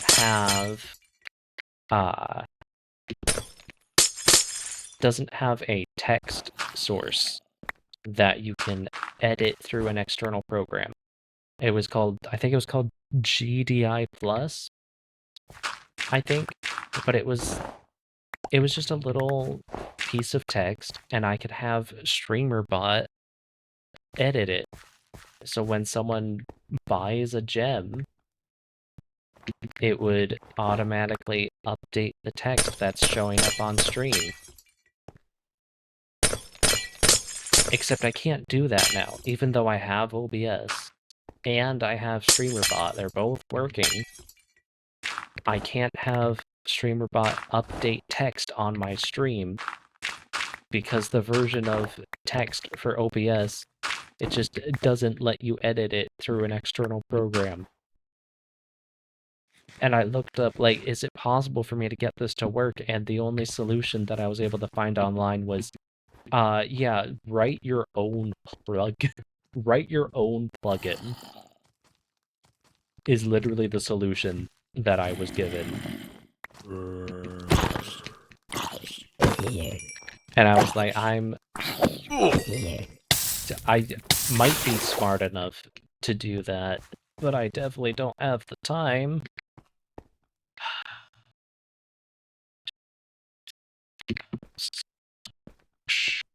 This is all a block short.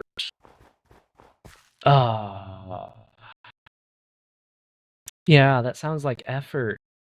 Yeah, the whole reason I was streaming to begin with was because I didn't want to put in the effort of making YouTube videos.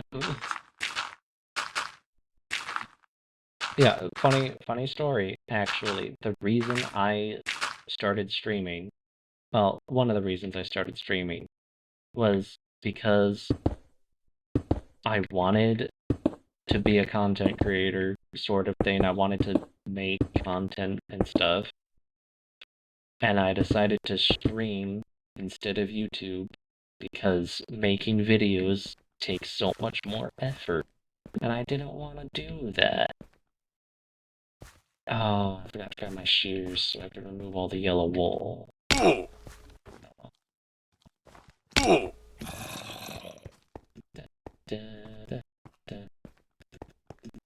As someone who makes videos, yeah. I'm glad you agree with me. I still feel like my videos are better than my streams. I just feel like I'm funnier when I can edit around myself looking like an idiot. You know, as funny as idiots are, I feel like it's funnier when I'm able to edit it, as opposed to be in a live stream setting. Excuse me.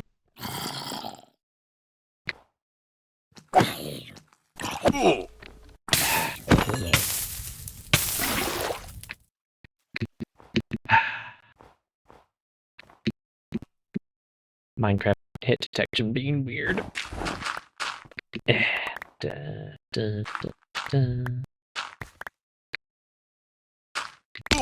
Oops. Did all that parkour to get up there just so I could fall down.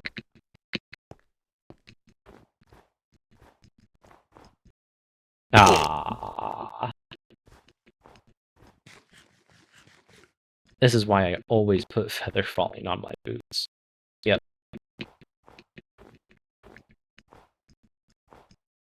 Oh, come on.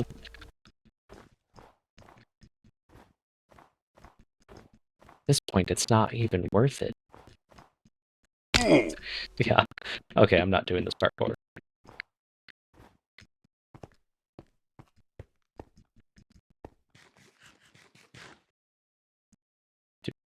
Do. Okay. What do we have here?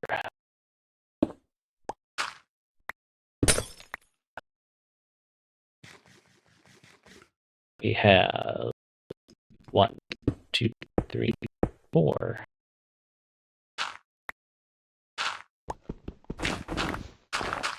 Oh, this has got to go.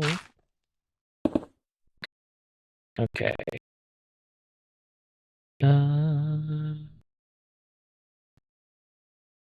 Also, this isn't supposed to be here.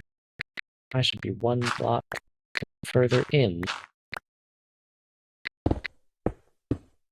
There we go. Okay.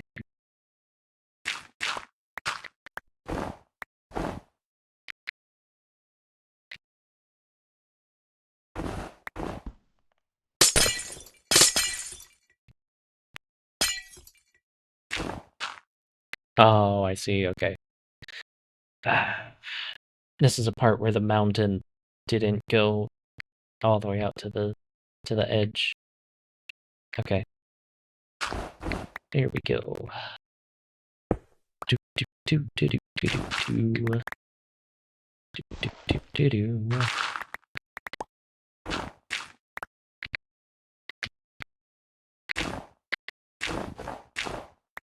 It really is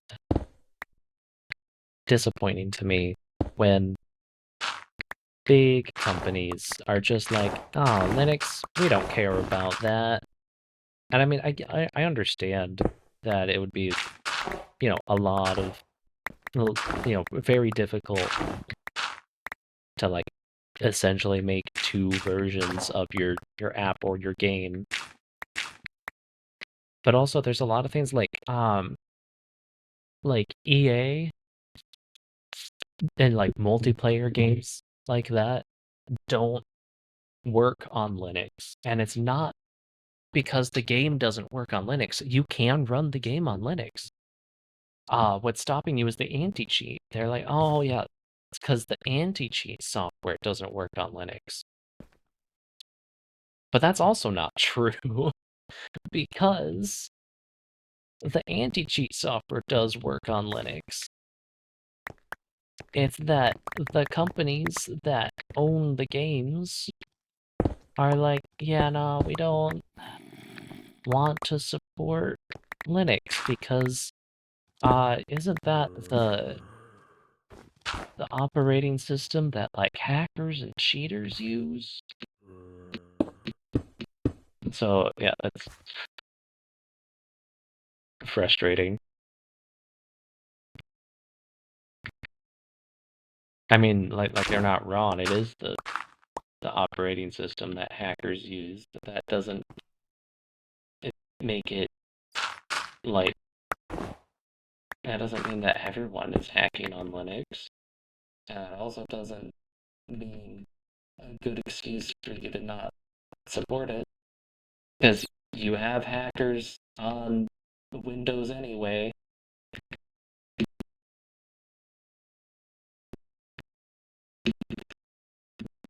Oh well,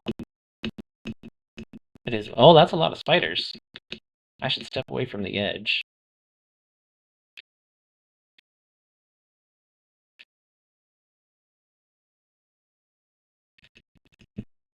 That's a lot of zombies. Oh, come on. He hit me the same moment I hit him, so he lit me on fire.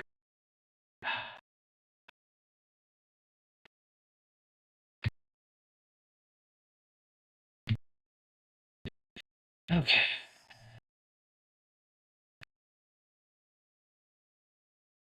Do do do do do do do.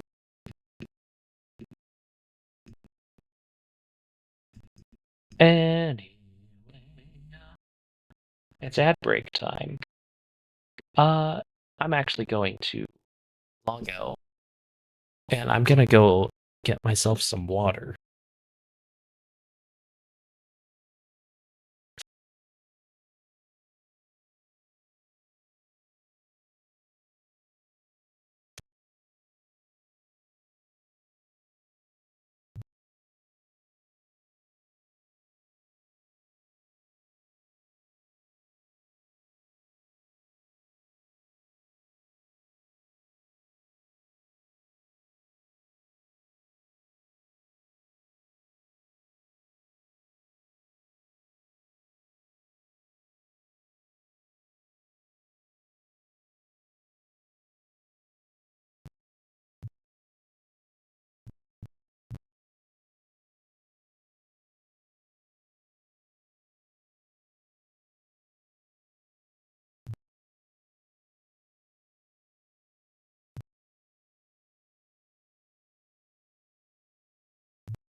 You know what I just realized? I didn't set up my hotkey to mute my microphone in OBS, but I have it set up to mute my microphone in Discord. So the mute icon showed up on stream to let you know that I'm muted, but it didn't. It didn't actually mute my microphone.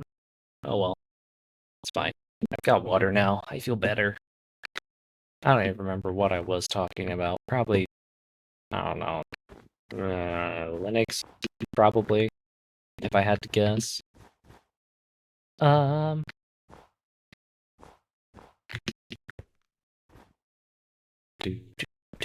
oh, I recently, Linux sounds right, okay.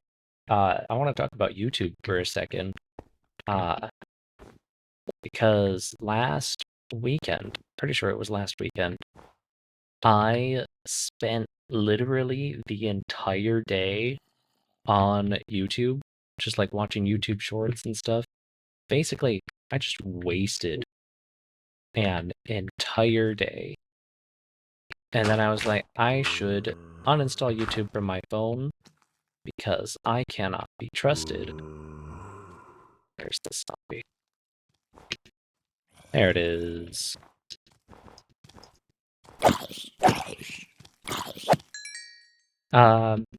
Because I can't trust myself to not spend a whole day on YouTube Shorts. Same reasoning behind why I uninstalled TikTok.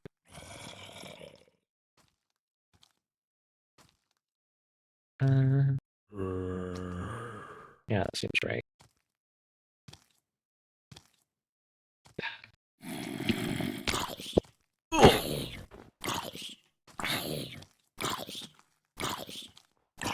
Oh boy, there's so many zombies. Oh well.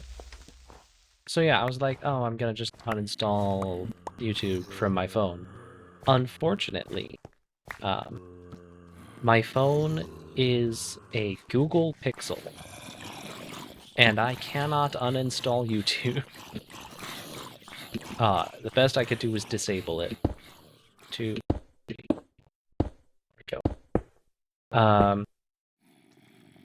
So I disabled YouTube on my phone, and now I can't watch YouTube on my phone.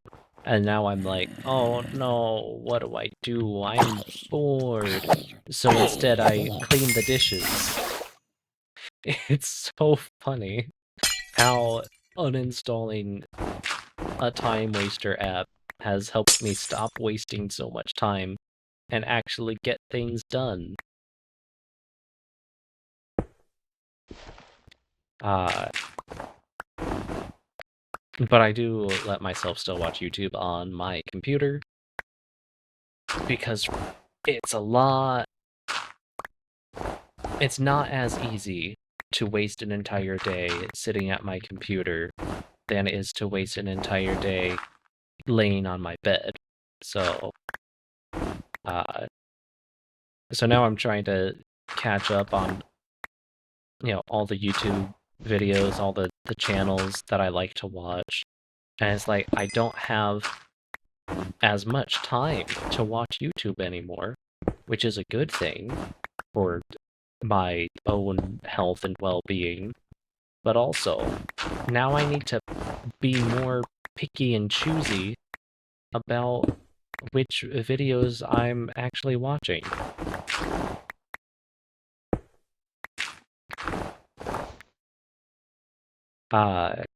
So today I was binging Rosie Day Plays Games, which is just like, it's like couch gaming sort of thing. Like, kind of like Game Grumps, it's the same format, except it's ProZD, who is one of my favorite uh creators. He does like sketch comedy. He got famous on Vine for doing a bunch of sketches where he plays all the characters. He's actually a professional voice actor now too, which doesn't surprise me in the slightest. Um, and how did I mess this up? Come on, man. Come on, me. You're better than that. Okay, think think we're good now. Okay. Um, but yeah, he's not really much of a gamer, and so it's really fun to watch him play video games. He's actually way more into board games, actually, which is funny because that ties into our conversation from earlier, because I was at a board game convention. Uh, anyway, he's not really much of a video gamer, so it's funny to watch him play a game. I was watching him playing Majora's Mask, which I'm a big Legend of Zelda fan, and it's really funny, actually. Like, at first it was irritating me how little patience he has for puzzles and stuff in Legend of Zelda. But also, it's really funny. And like I started to see some humor in it and be like, "Oh yeah, now that someone's saying it, it is really stupid how you have to go around and, find all of the little fairies so that you can put them together into a big fairy so that you can get something out of it."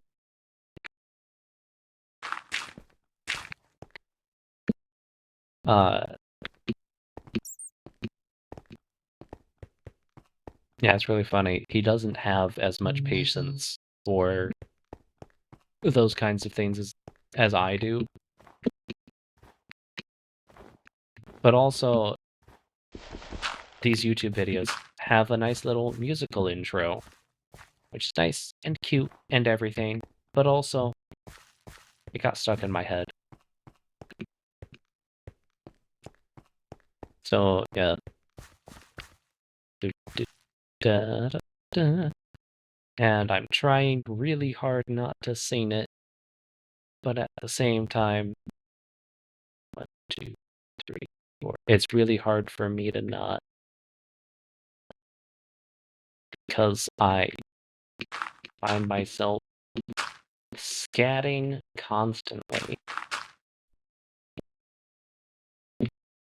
Okay. Do, do, do, do,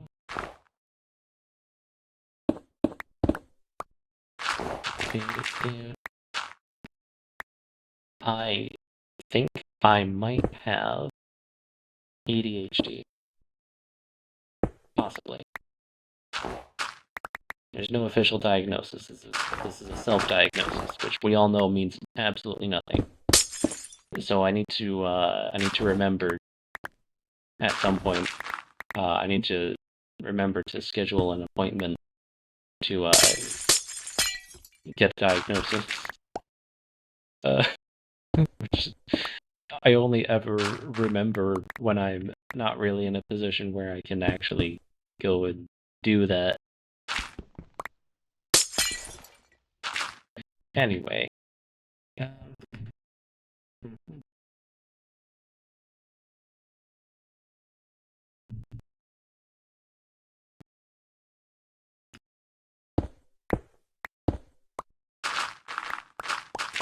oh yeah, so StreamerBot, it does work in Linux. Like, it's functional. It's doing its thing right now. It's very nice. I like it a lot. I like it better than Mix It Up. And also, Mix It Up is another one of those Windows only applications. So, like, I would have had to make the switch anyway. But also, the the Linux version was built only for Arch Linux. So I was like, oh, I could just use this other distro that I like a little bit better because it comes with a bunch of stuff and I don't need to build literally everything myself. But then when I tried to launch the installer for StreamerBot, it literally said you're not using Arch Linux, and then it canceled itself. And I was like, well, okay, then I guess. And this was still early on in my setup, because I had in mind my goal with, you know,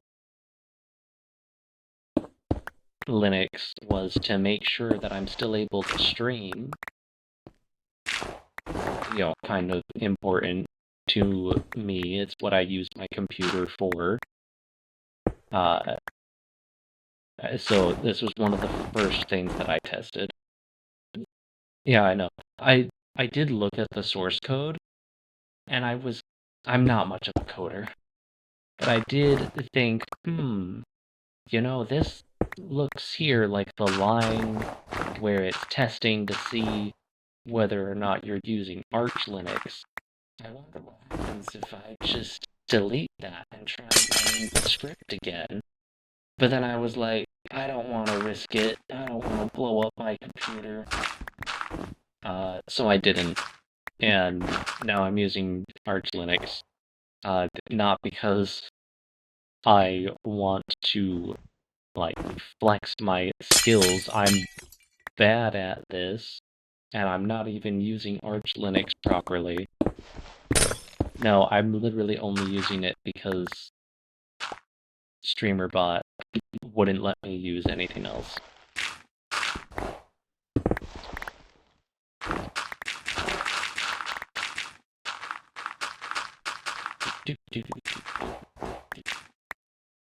Um.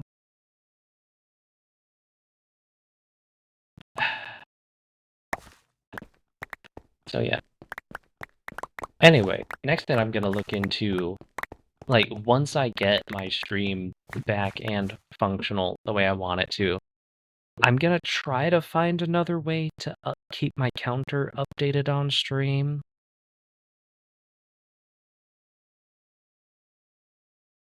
The way I was doing it with Mix It Up was I was just using Mix It Up to Mix It Up has a way you can just add an overlay through it. So that's what I was doing with Mix It Up, and then when I switched to StreamerBot, I was using it to just update the text in a text source on OBS. But yeah, the Linux version of OBS doesn't have that kind of text source where you can have an external program change the text in it. So I'm gonna have to find another solution. Right now, I'm thinking probably what I'm gonna have to do, I might have to just write my own web app. Like what Seal did for her for the Sealathon. With the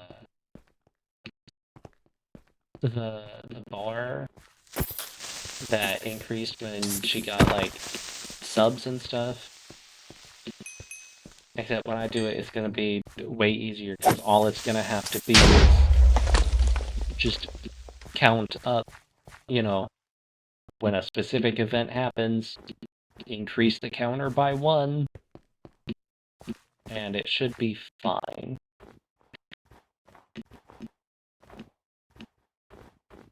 I just need to learn a little bit of HTML, is all. I'm thinking this is good enough. I'm kind of disappointed in myself for, digging out the snow from this area. Because I didn't need to. Okay.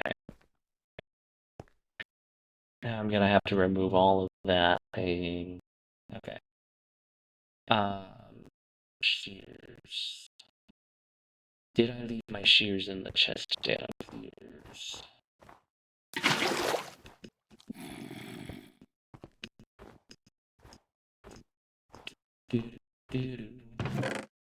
No, I didn't. Beautiful. Okay.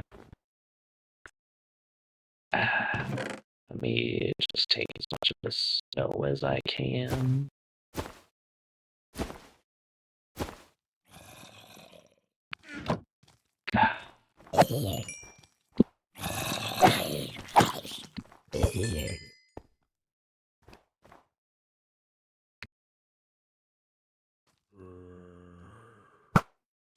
Come on. There we go.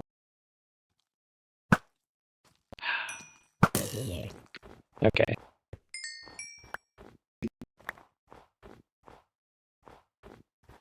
What? What's that effect on that spider? Is that like... I don't know what that color means. Oh well. Doesn't really matter.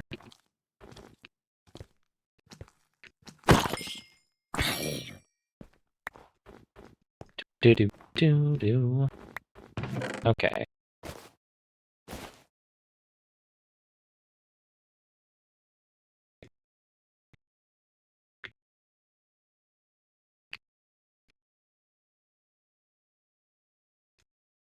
Okay. I put the stone back in. Take more of the snow. Okay. Because I don't need to store the snow here. At least not all of it. Probably what's left in there is good enough. Da da da da da da da da da da da da da da da da. Da, da, da, da, da, da.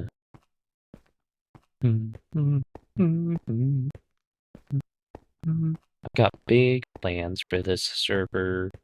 One of those big plans is nice roads so that I can walk from place to place without much issue.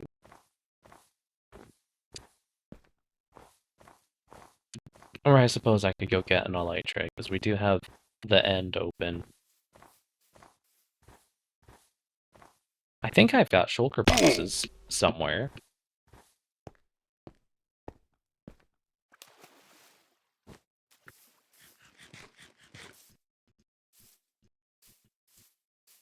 I also hope the sound of me clickety-clacking on my keyboard isn't making too much annoying noise in my microphone.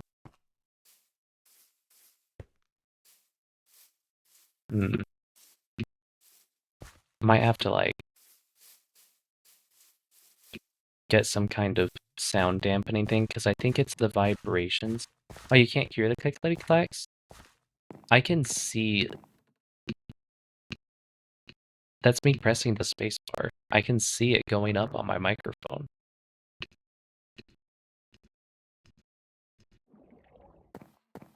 Oh, maybe, yeah, okay. Well, I guess that means that the clickety-clacks weren't annoying, even if they're audible.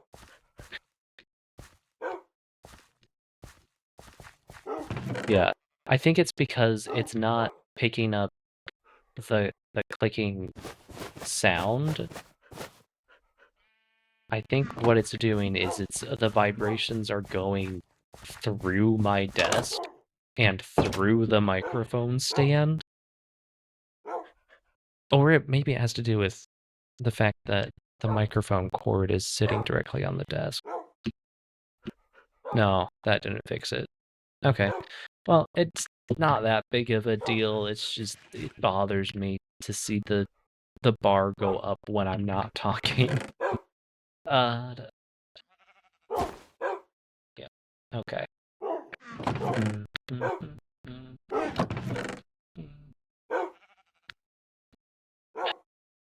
I'll bring the string with me,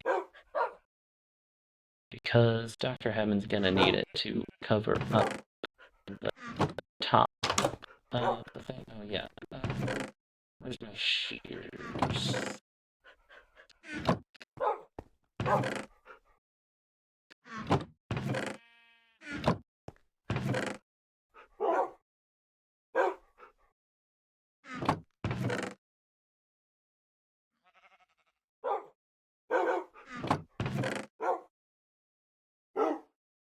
How do I have a flint and steel in this chest? I need to organize my storage room.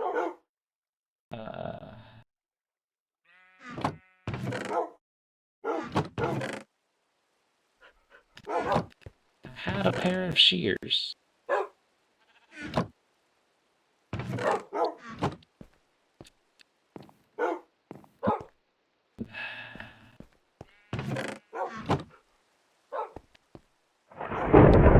Ooh, thunderstorm.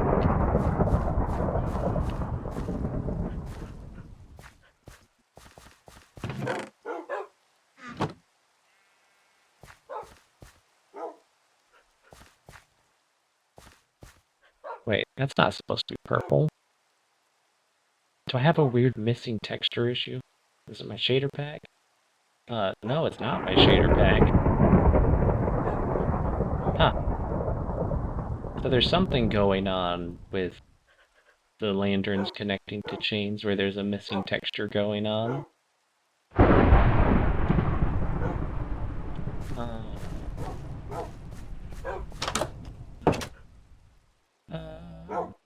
I can make another pair of shears easily. I've got plenty of iron. I just didn't want to because the shears I had like unbreaking on them, I think. I think they were enchanted. I also just realized I didn't really need to craft another pair because I've got a lot of shears in my wool farm that I'm not really using. It's producing a ton of wool that's just going to waste because I only have one double chest connected to it. Oh well.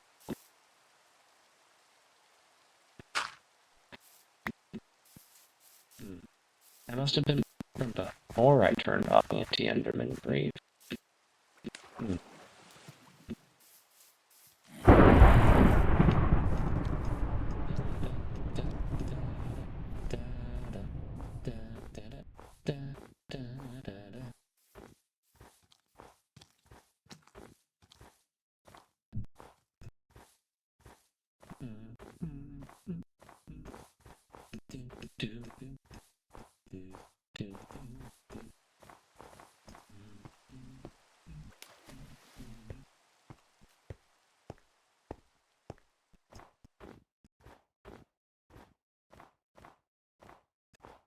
Oh, right.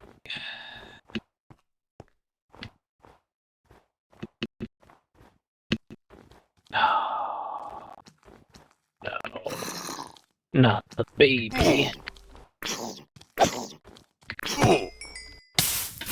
Come on, man.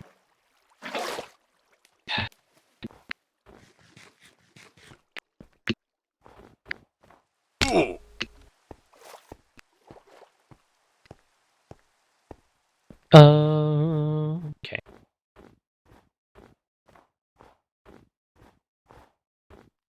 Time to clean this place up. I'm gonna put all the string in the chest first.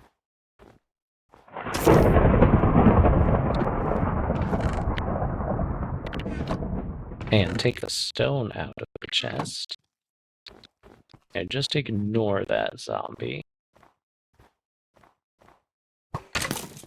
And also the skeleton. I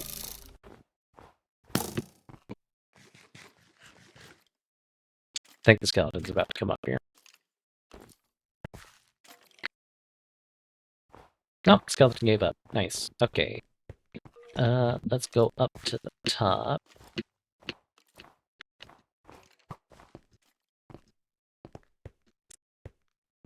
If I can find a way to the top.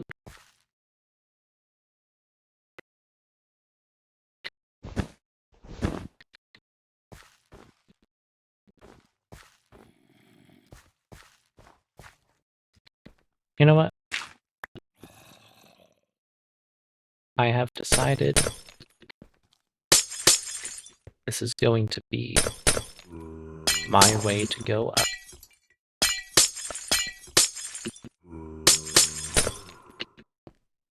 There we go. Beautiful. Oh, get out of here.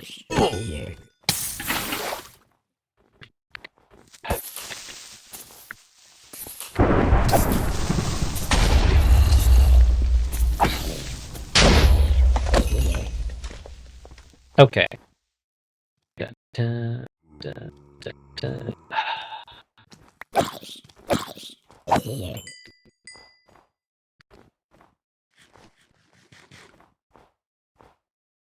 Oh, come on. Oh, hey, I didn't make this part go in all the way. I didn't actually finish. Oh no. Uh, Easy fix.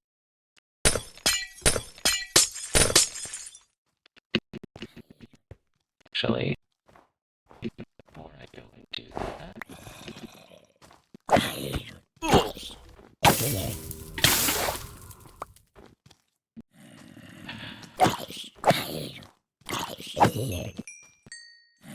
Why do there have to be so many zombies?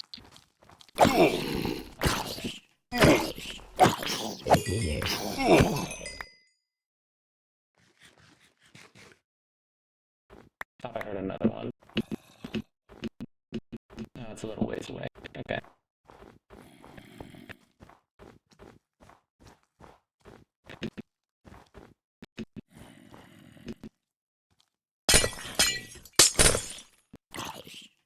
Oh, okay. Da, da, da, da.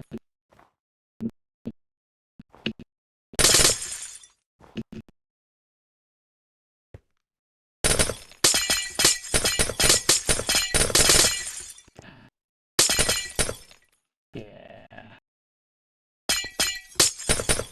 Alright. I should probably be crouching, yeah. Yeah.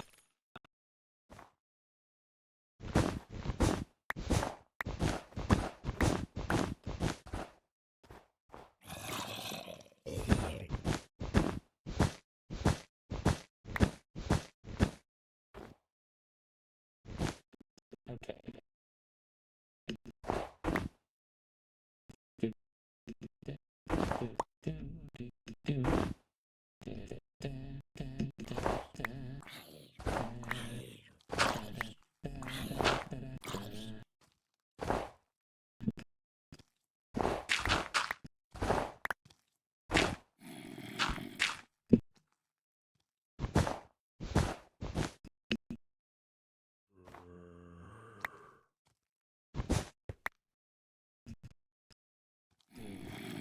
Yeah, okay, here's what I'm gonna do. I'm gonna walk all the way out over here.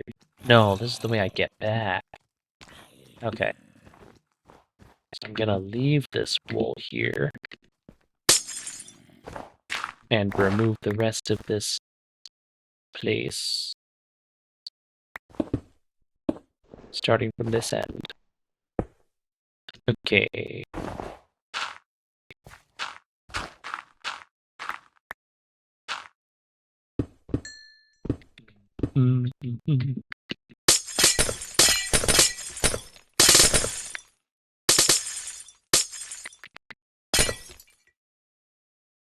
Da da da da da da da da da da. Do do do do do do do do do. Ah, this way. Okay. Oh no, I've run out of things to talk about. I've been out of things to talk about for a while. Oh, it's fine. Uh, oh wait, I could talk about my YouTube recap. It was kind of funny actually. Um, because I my YouTube recap said that I was really interested in AI tools and stuff, and I'm like, no, I'm not. You're lying. But no, it's literally because uh I watched a ton of Linux tutorials this past year, and I guess whatever AI YouTube is using to make your YouTube recap, uh, it was like, oh, Linux is for AI stuff, right? So you must be interested in AI. No, I'm just trying to get a Linux PC that can stream That's it.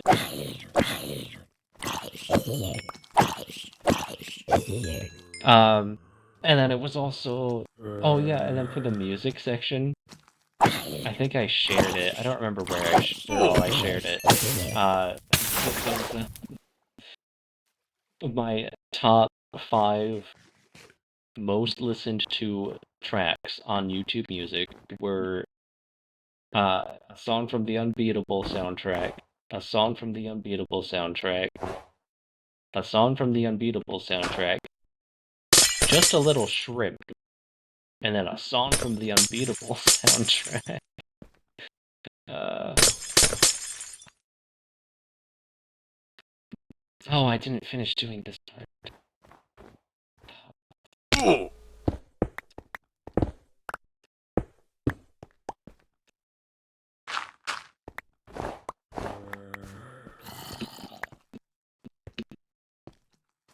Uh,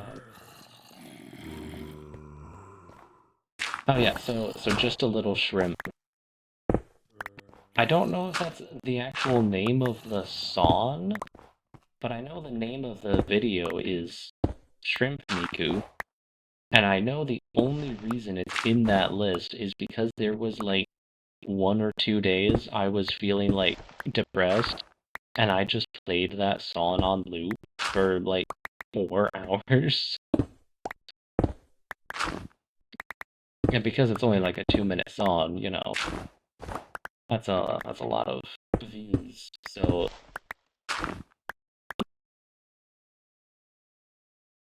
and then I was listening to the Unbeatable soundtrack on YouTube before I realized that I can just buy it on Steam and then just have the files on my computer and I can watch them without having to have ads in between. Which is really nice, actually. Uh, to just pay for something once and not have to watch ads on it. I also got rid of Spotify recently. Uh, I'm really out of the loop of a lot of things. I got rid of Spotify simply because I was like, it's not worth the money for me anymore. If I can download songs instead, you know, pay once instead of paying a subscription, it was purely for monetary reasons that I got rid of Spotify.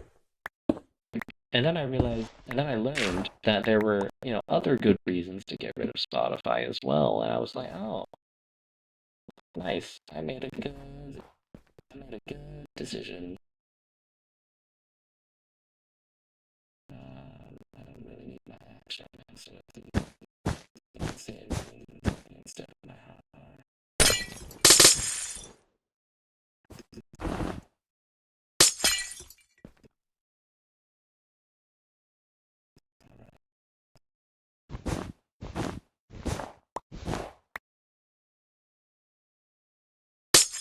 Do, do, do, do,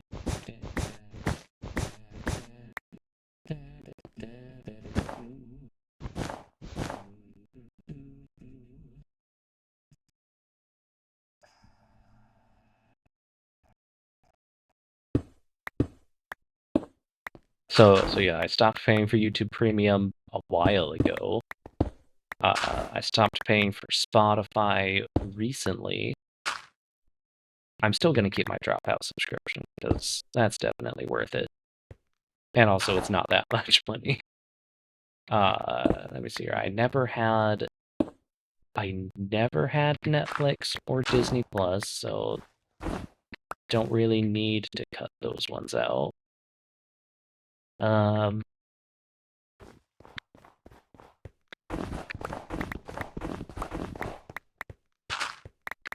What else is there? Oh yeah, I've stopped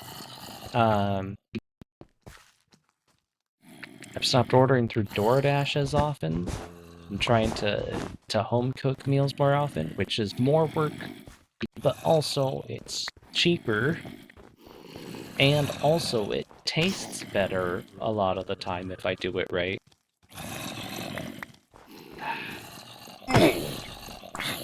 so many mobs down here. Oh, come on.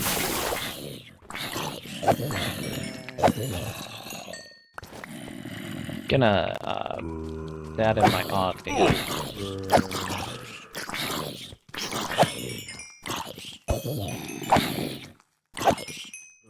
There we go.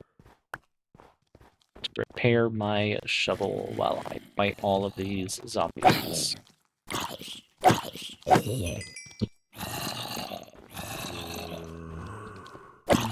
Oh, how did you get an enchanted sword there? Oh, I didn't get his enchanted sword. Oh well.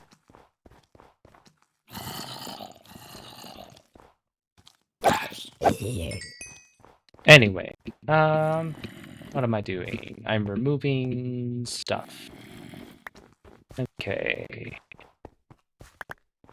Here we go. Focusing mainly on removing. I guess, maybe I could just get started on actually building up the wall part of it.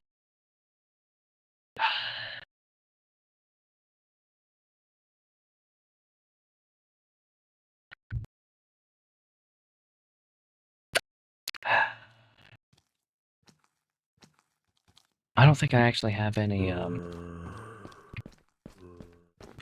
shulker boxes in this world yet. Ow. Let me see here. Okay, I'm going to leave the stone here. This is not where I want to be.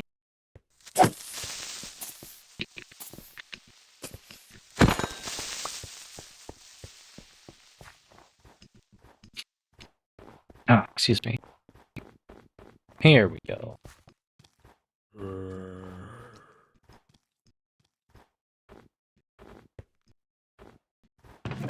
Okay. Leave the stone.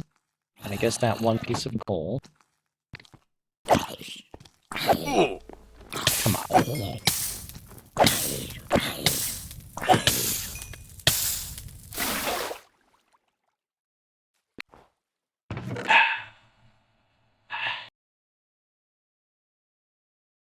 Okay.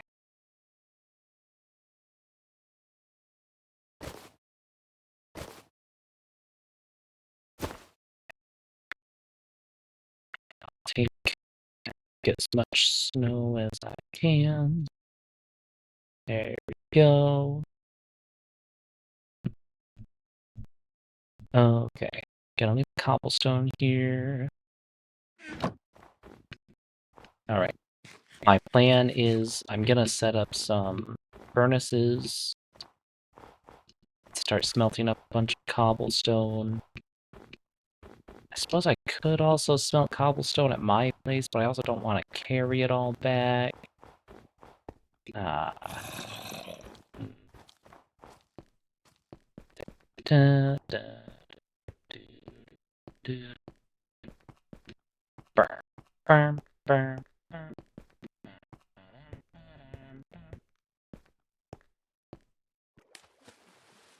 Oh boy. Oh yeah, some other things going on with my computer now that it's running on Linux. So for making videos, I've been using Blender a lot. And, you know, Blender works in Linux natively. There's just a Linux version. And it works mostly okay. I've been able to use it. The only downside is that I can't get it to render using my GPU for some reason. I tried looking into it, and the only answers I could get were, you know, update your drivers. And I was like, I'm pretty sure I've got my drivers updated. And then I checked, and it's like, yeah, my drivers are as up to date as they can be, so either I have the wrong drivers or something, but it's like able to run this real well. Actually, let me look. How's my GPU? My GPU is Working, yeah. I'm using my GPU for streaming in OBS. That's working perfectly fine. But Blender? No, Blender's like, no, you can't use me to render stuff unless you update your drivers. I don't know what's up with that.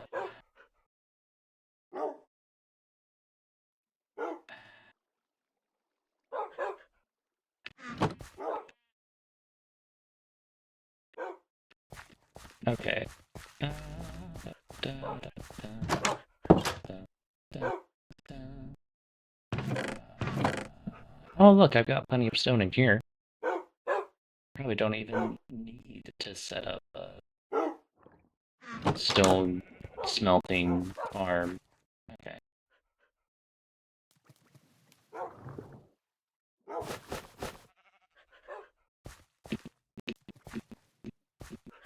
So I need to figure out what's up with that. Why Blender isn't letting me use my graphics card for rendering videos. Or for rendering anything, really, actually, in Blender. Um, but also, I did see that there is a way to get DaVinci Resolve to work in in Linux. So I need to work on that, get that started, get that going, because, DaVinci Resolve is better for video editing than Blender is. Even though I'm used to Blender and I actually already know how to get it to work. How was I doing? Oh yeah, stone. Is that all I needed? Oh yeah, some torches. I'll grab some torches.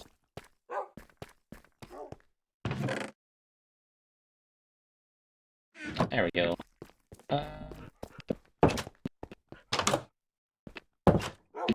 that would be nice.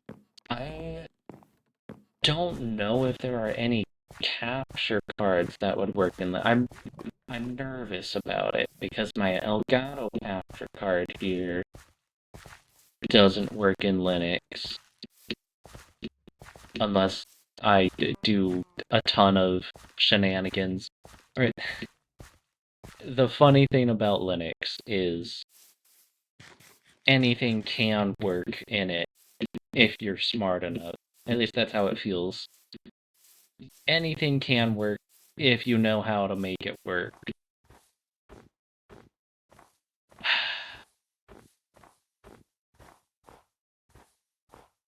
So,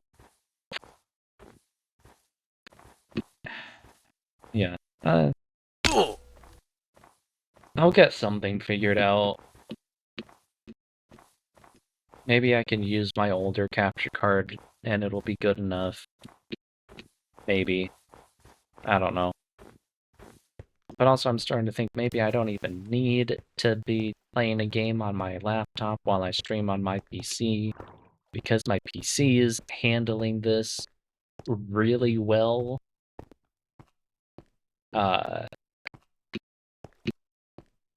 Surprisingly well. My PC is handling this way better in Linux than it ever did, even in Windows 10. So that's nice, I guess. That's another win for Linux.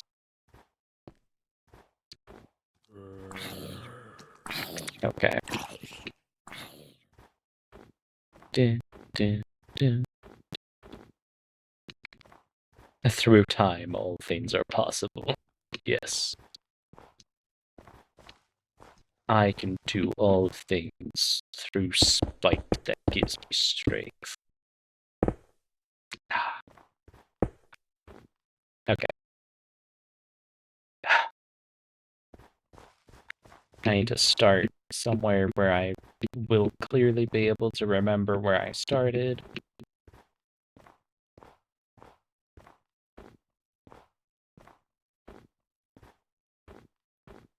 I'm thinking I'm gonna go over here to this opening.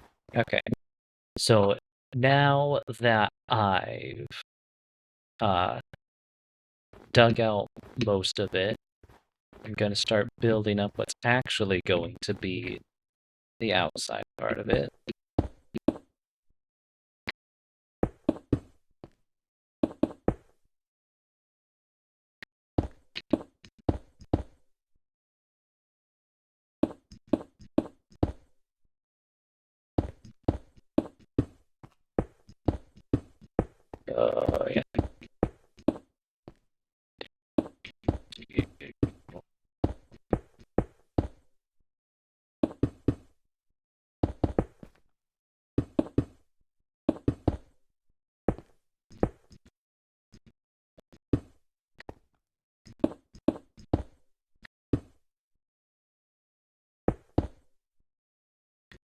Yeah.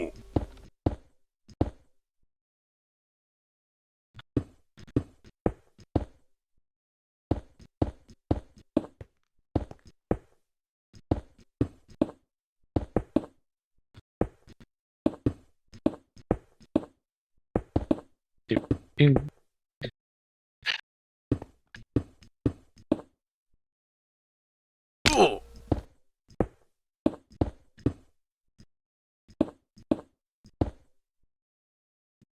Excuse me. I hope my mic didn't pick that up too badly. I turned completely away. I don't have a mute key set up through my stream yet because I forgot to set it up. It's fine.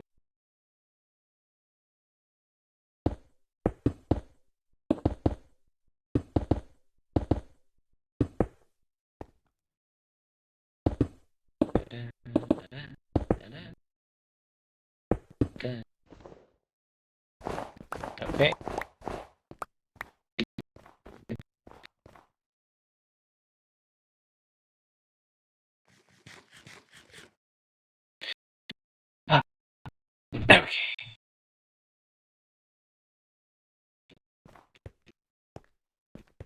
So that I'll keep going this way. Okay.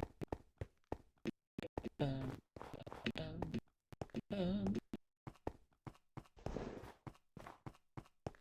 gonna keep digging this up.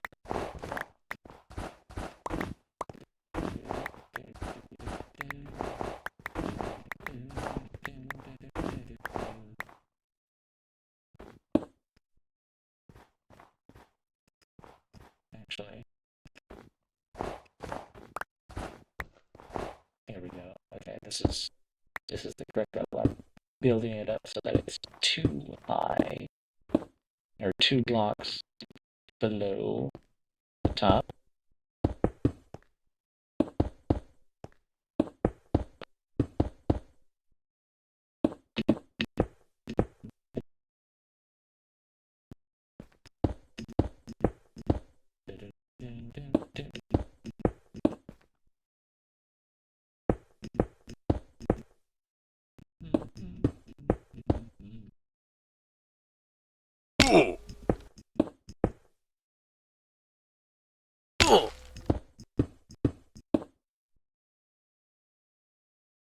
Okay. Yeah. I'm gonna leave this open.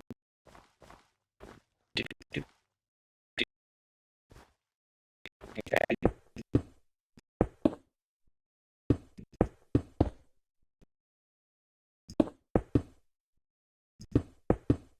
There we go.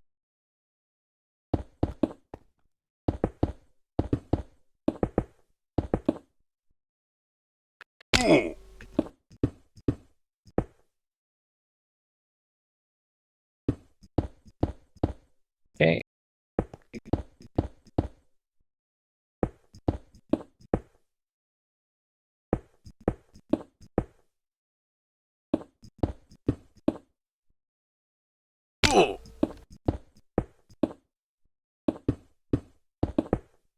Do, do.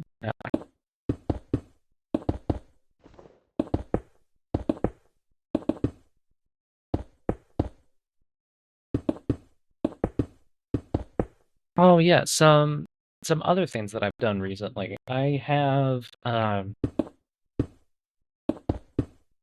So the world I'm playing on right now is a server, but the machine that's running the server is actually literally right next to me.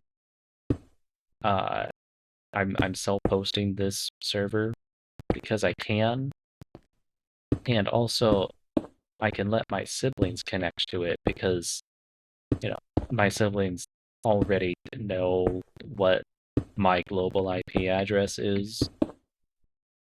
And like if they don't, they know my physical address, so they would be able to find it. Um, so I decided to let them connect to this server. Well, it actually happened the other way around. My siblings wanted a Minecraft server that we could all play on together. Uh, and a server seemed better than trying to organize play sessions so that, you could just kind of, because Minecraft really is a game where it's better if you can just hop on when the mood strikes you. And so I set up a server. I learned how to do it. It was one of the first things that I actually did with Linux.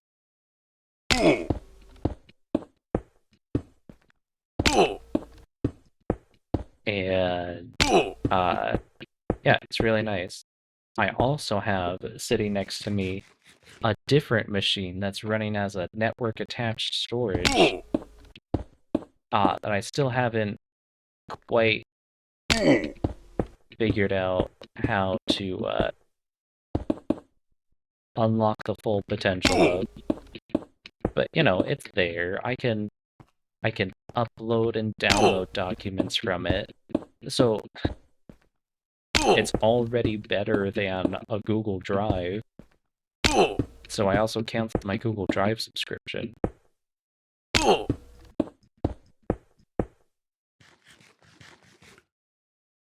Uh,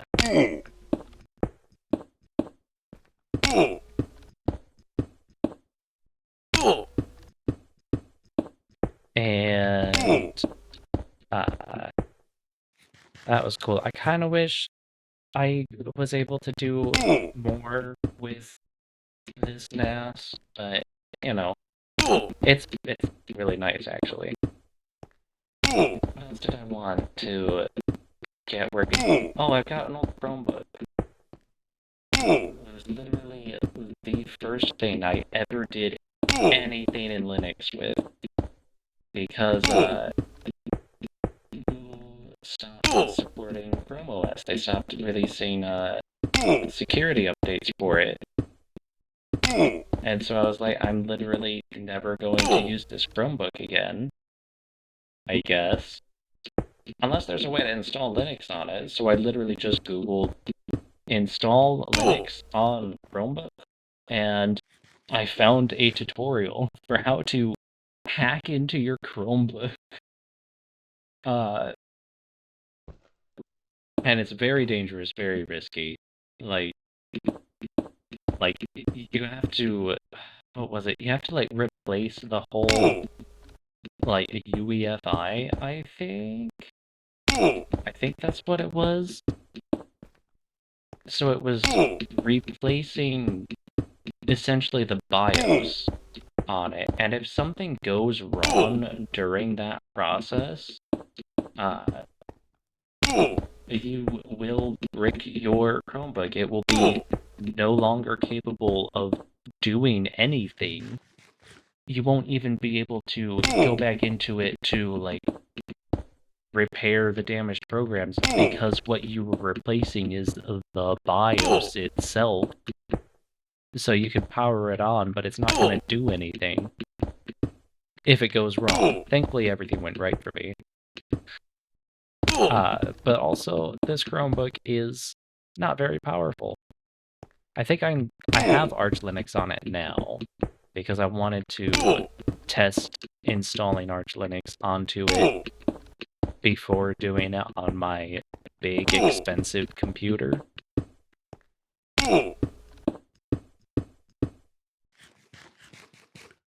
Uh,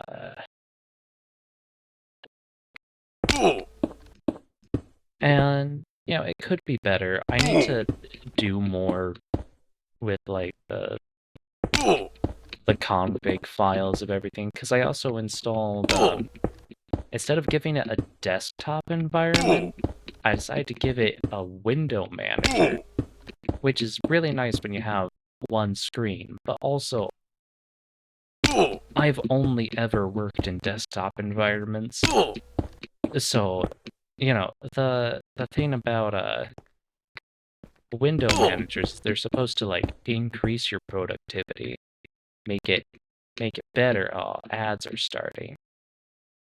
Now I need to put a pin in that thought and wait and remember it when ads are done. Oh no. Oh well.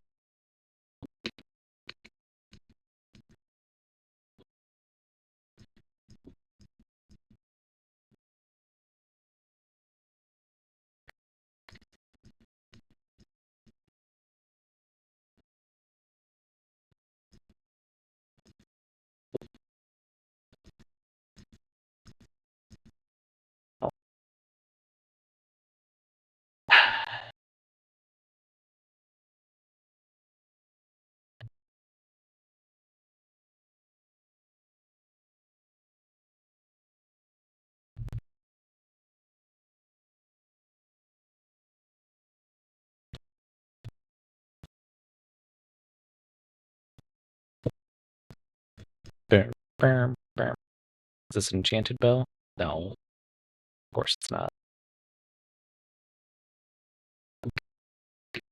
Do, do, do, do, do, do.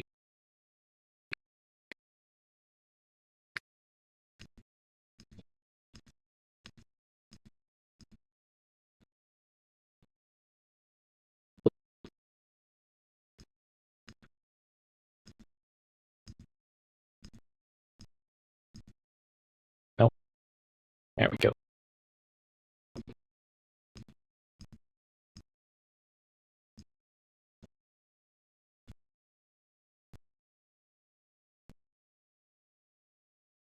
I think that zombie literally hit me as I was falling down. That's not fair.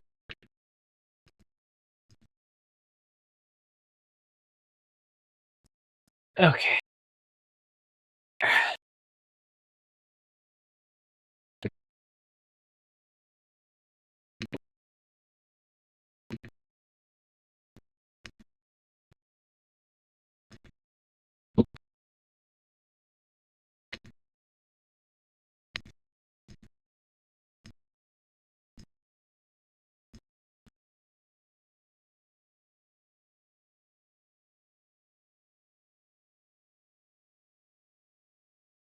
Da, da, da, da, da.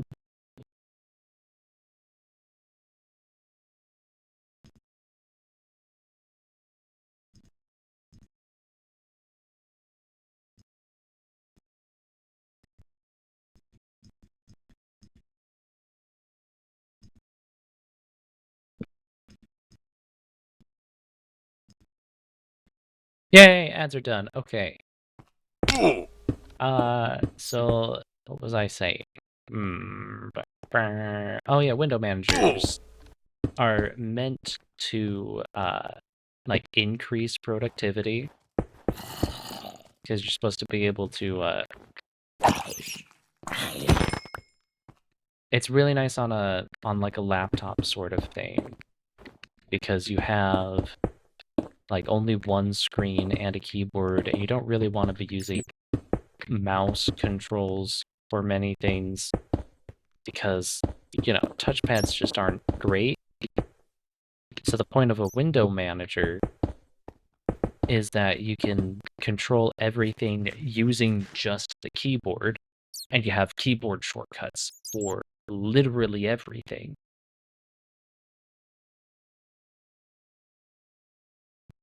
I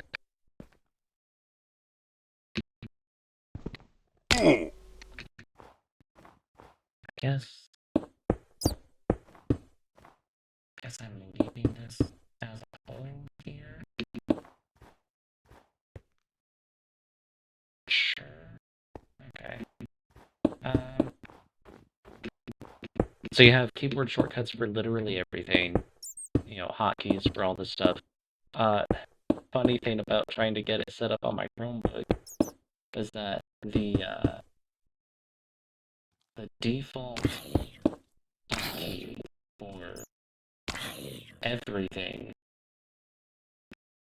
in Hyperland, which was the window manager that I chose because it was like the most popular one, uh, is the Windows key or the command. I think it's called the command key on Mac. But yeah, that where that key is on the keyboard, that's the one that you press to in at the same time as other keys to do things. So it was like Windows key plus S to open a web browser or whatever. Um, oh, my phone went to sleep. I don't think I missed any messages. Um, Problem with my Chromebook is that its keyboard came without that key. And the problem is that booting into the window manager, it's meant for you to be able to do everything in just the keyboard. So there are no mouse controls, but because everything hinges on you being able to press the Windows key, uh,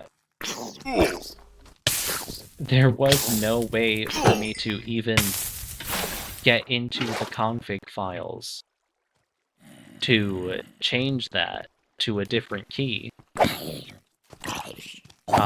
I had to find an extra keyboard, or actually, I took the keyboard from my computer and plugged it in to my Chromebook so that I could get into the config files for Hyperland so that I could then change the hotkey from Windows to Alt.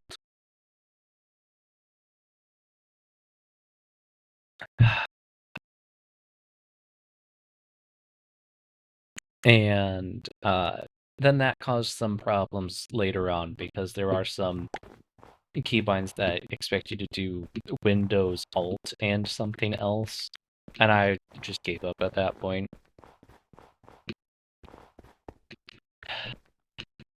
I don't think I'll even use the Chromebook for anything other than as like a guinea pig for making sure I know what I'm doing.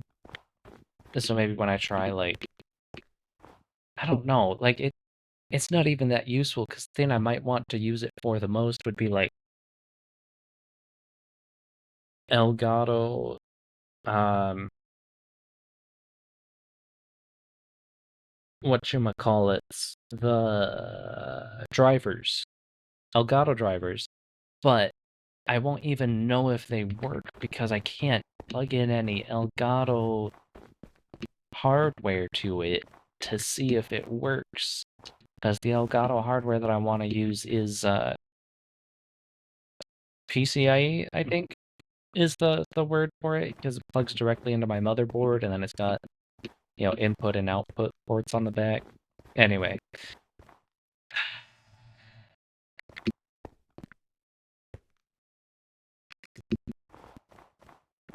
I'll figure something out. If anything, I might use it as like a portable word processor machine. Let's see here. Okay. Now.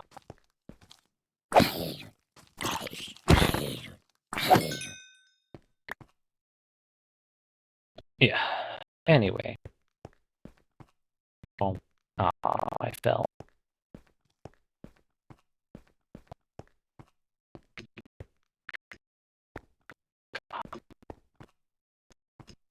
There we go. Okay, so I'm gonna start here.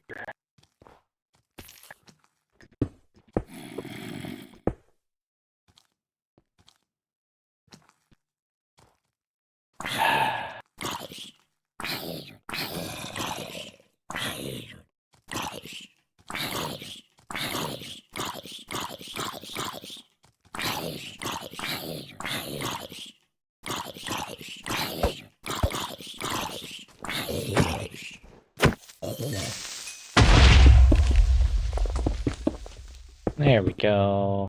I got rid of them. Oh, wait. What?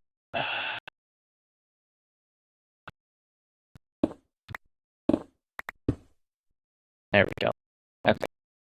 Now I can do the thing.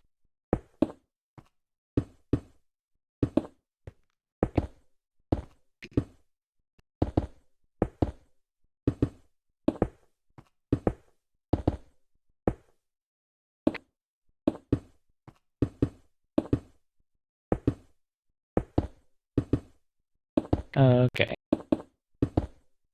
Because, okay, before I put Arch Linux on the Chromebook and I was trying to make it into something that I would actually use, what I put on it was, what was it called? I think it was called Peppermint OS, and it's just a very lightweight operating system.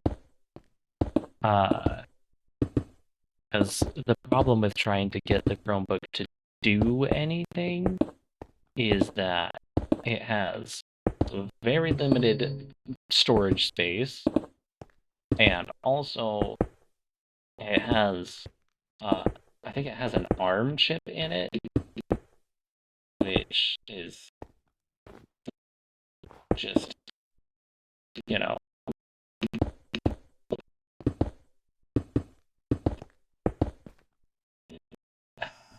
makes it really hard to get things to work on it because it's not the same kind of computer chip that most programs that are made these days expect you to be using. Well, at least most of the things that I'm looking at, most of the things I'm looking at expect you to use like a nice 64 sort of thing, which most PC CPUs use that architecture. But the Chromebook uses an ARM chip. So, yeah.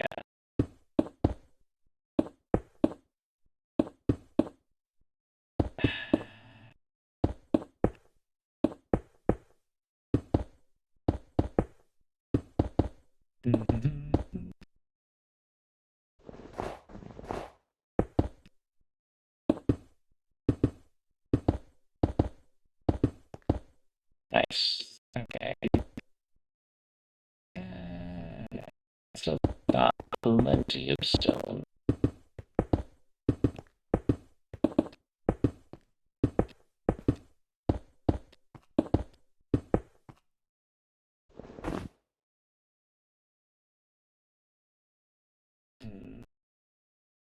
This one is gone.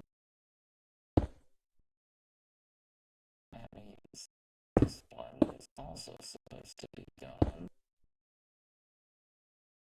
Okay. And I'll figure out the rest of the ramifications later. But yeah, I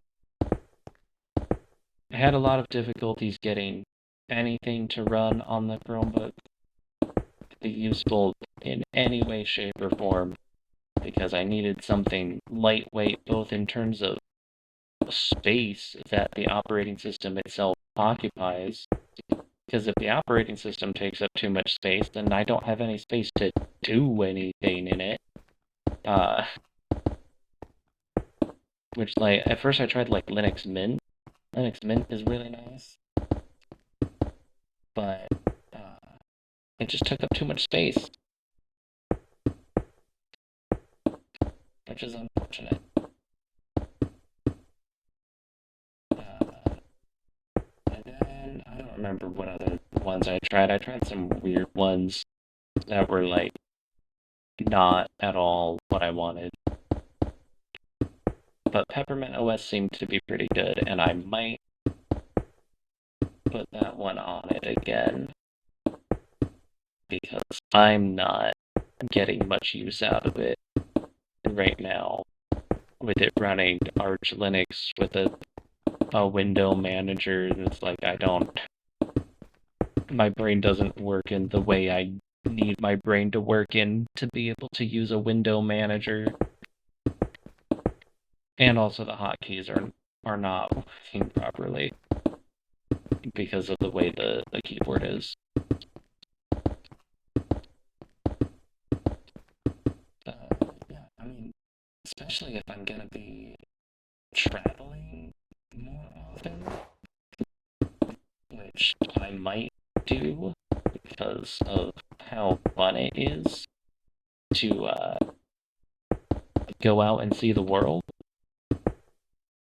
Although it is expensive, I don't really have all the money in the world. Yeah, it'll be nice to have something portable with me that's also kind of cheap, and I wouldn't be sad if it got lost, broken, or stolen.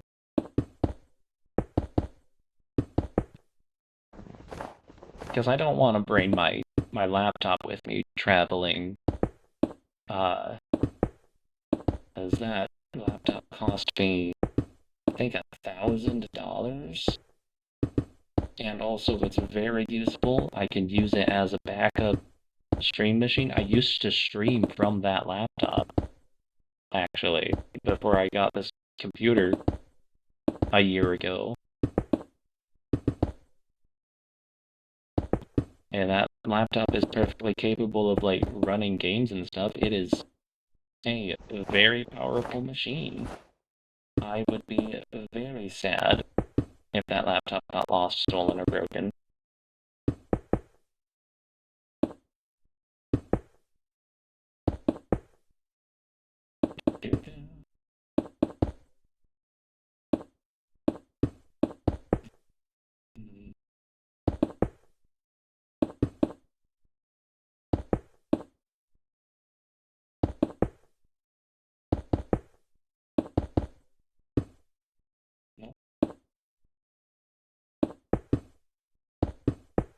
There we go. And now I remove as much of the wall as I can.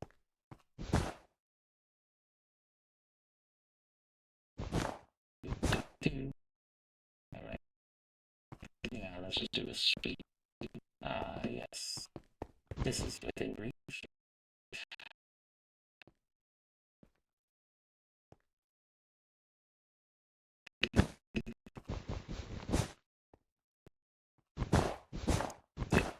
Da, da, da, da, da.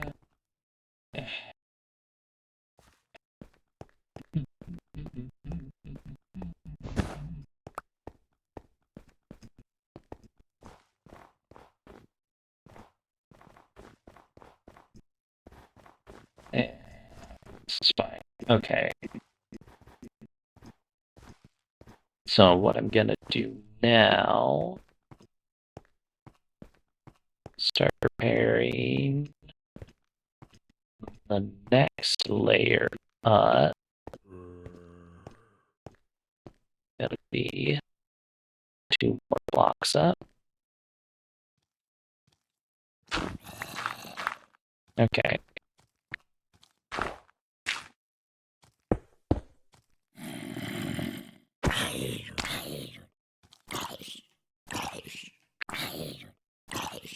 Yeah, okay.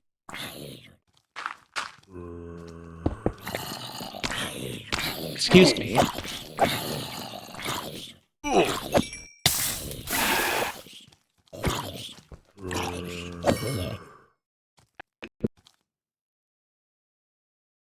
Okay.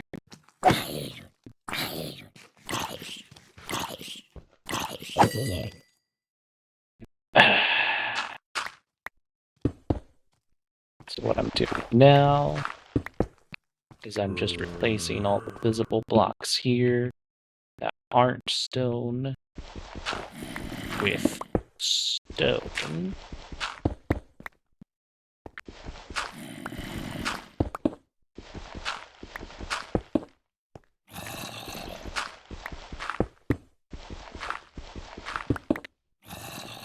Right?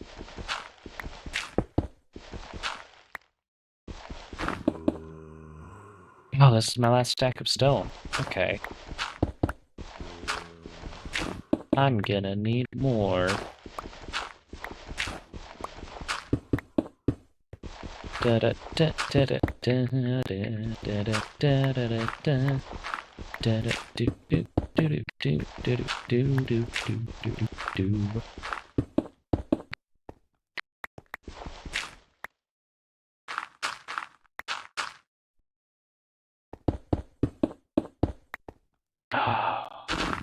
I just got flashbacks to when I was playing Minecraft with the Nintendo 64 controller, and problem with that Nintendo 64 controller was that or well, it was more a problem with the way that I had it set up. Minecraft doesn't let you change the keybind for scrolling through your inventory. It has to be the scroll wheel. There's no way for you to set it to be anything different. So I can't like set it to be like K and L to scroll backwards and forwards through my inventory. And then I had it set up so that when I pressed the button on the controller, it would send the input as if it came from my mouse. So I had it set up so that when I pressed like the right bumper on my controller, it would send the mouse wheel down input to my PC. But the problem with that was that it was really sensitive. So if I pressed the button once, it was like every millisecond you hold it down. So if I held it down for 2 milliseconds, it would scroll 2 slots. It was basically impossible to get it to scroll just 1 slot, which was really annoying. So I spent a lot of time in that playthrough just standing still, scrolling over and over through the same items in my hotbar. Just like, let me get the thing. Anyway. I suppose there may have been like an overly complicated way I could have done it through setting it up so that pressing the button on the controller would send like 1 through 9 inputs, but I didn't feel like doing that. Oh, come on.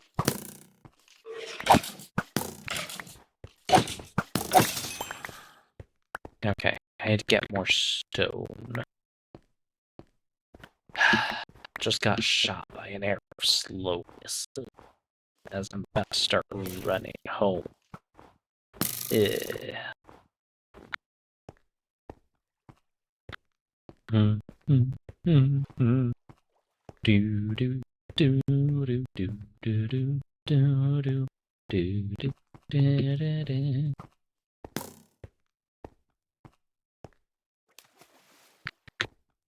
You know what, I'm gonna run this way. Follow this river. Just because sprinting on the ice is a little bit faster than sprinting on the ground. There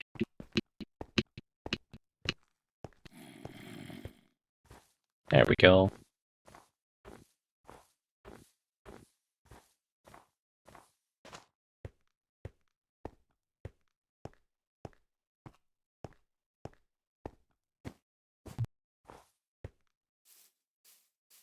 Da, da, da, da, da, da, da, da, da, da. Do do do do do do do do do do do do do do do do. Ba-da-da-da, ba-da-da-da.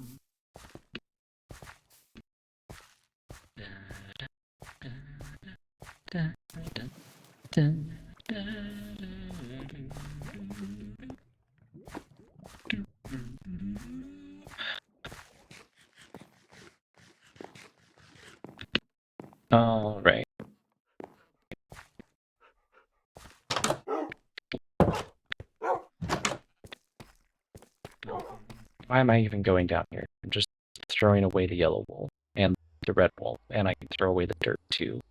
I keep the cobblestone. Copper armor is practically useless. Okay.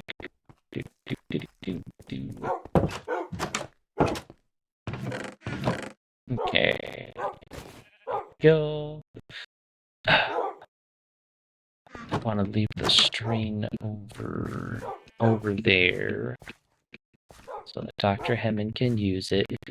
He's actually Dr. Hemmon, who is building the glass part of the snow. Excuse me.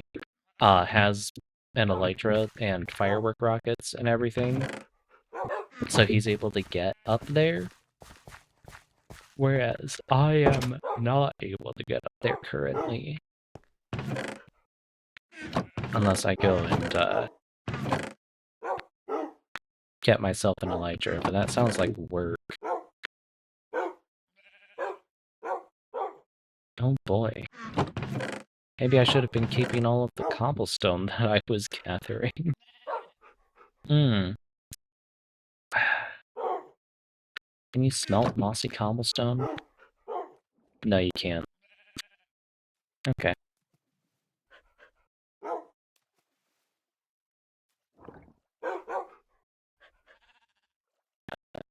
There we go.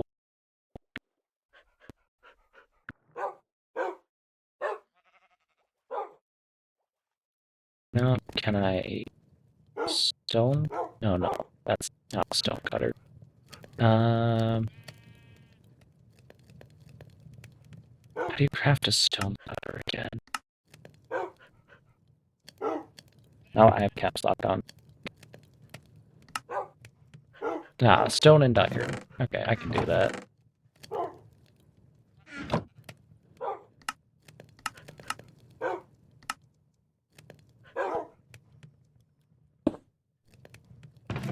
Nice, okay. Still open the chest. And I can't turn the mossy cobblestone into regular cobblestone. Okay. It was worth a try.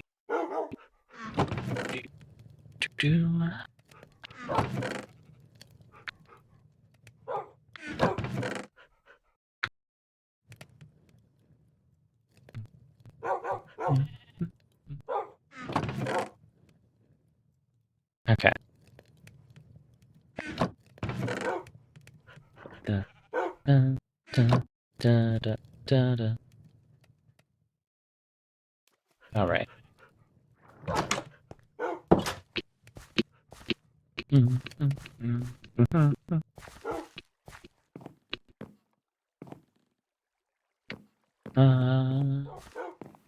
Let's see how full this thing is. It's getting there. It needs to fill up a lot to get a good amount of XP out of it. Of course, nah, I'm trying to get I'm trying to figure out how full I need the double chest to be for it to get me from 0 to 30 in one go, which is probably not.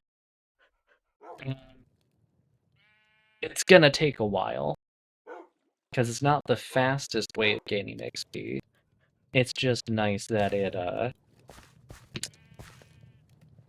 just works passively.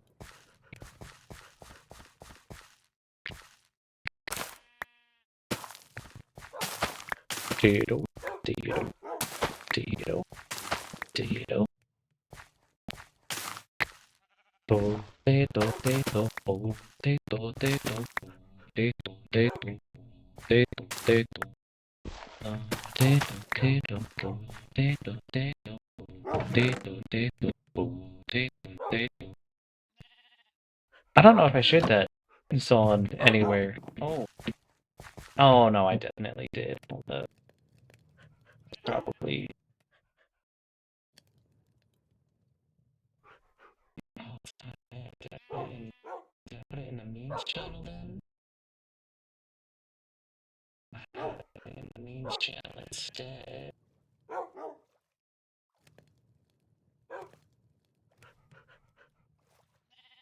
Yeah, here we go. When you've got a classic ride, you need tools you trust. Whether you drive it every day. I don't want to play an ad.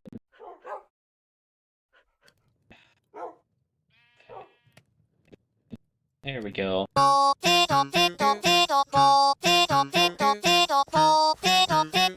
probably really loud. Okay.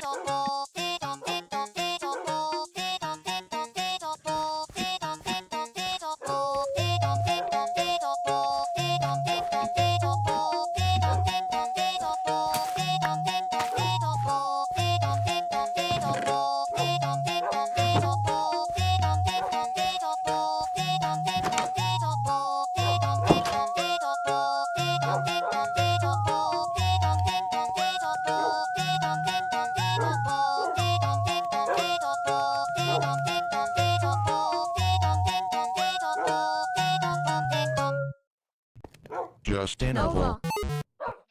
There we go. Potato.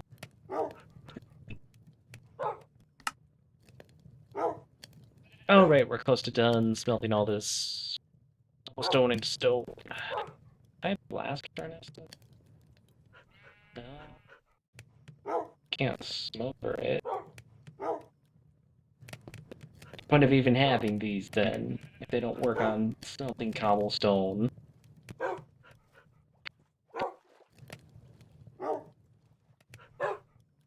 Oh well.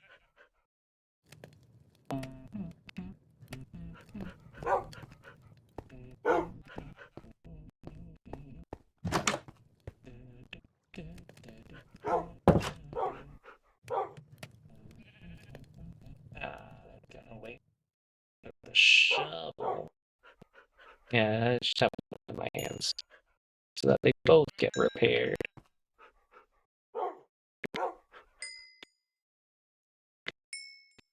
Yeah. Oh, there we go. Now I have some more.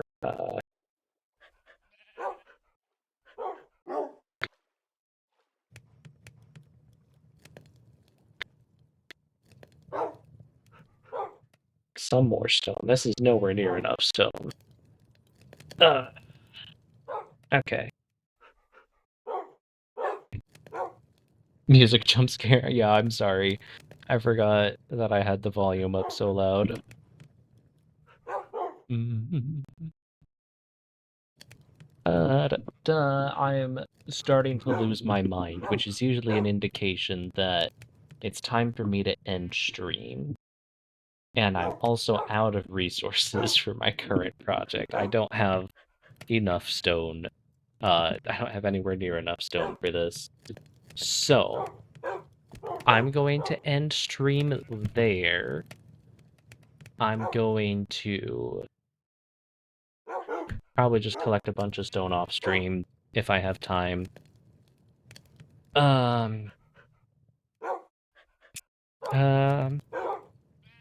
I also... Wait, hold up. Nope, that didn't work. Come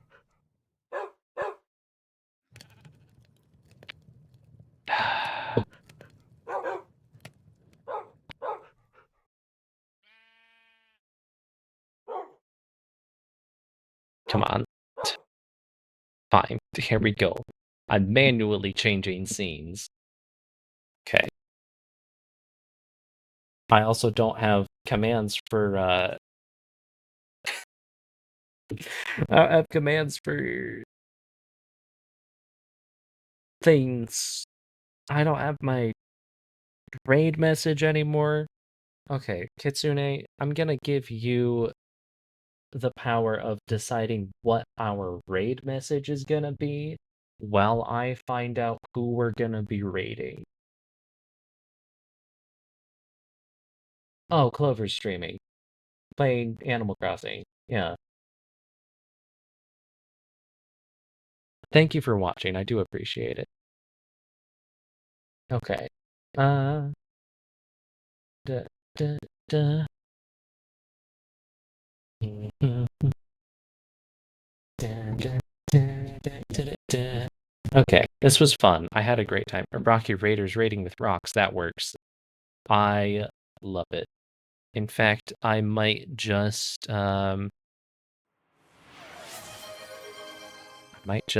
save it. Oh, throw your points in the hole. Thank you for throwing your points in the hole. You just wasted them. You're never getting them back. You are never gonna see those points again. All right. It's been a great time. It's nice to be back.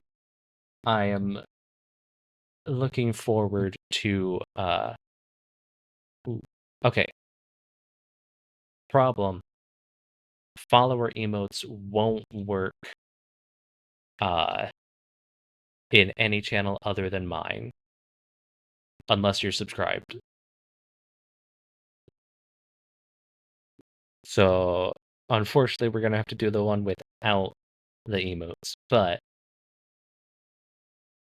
yeah, it's fine. Thank you for being here. And thank you for dealing with the scuff. Sorry for anything that went wrong.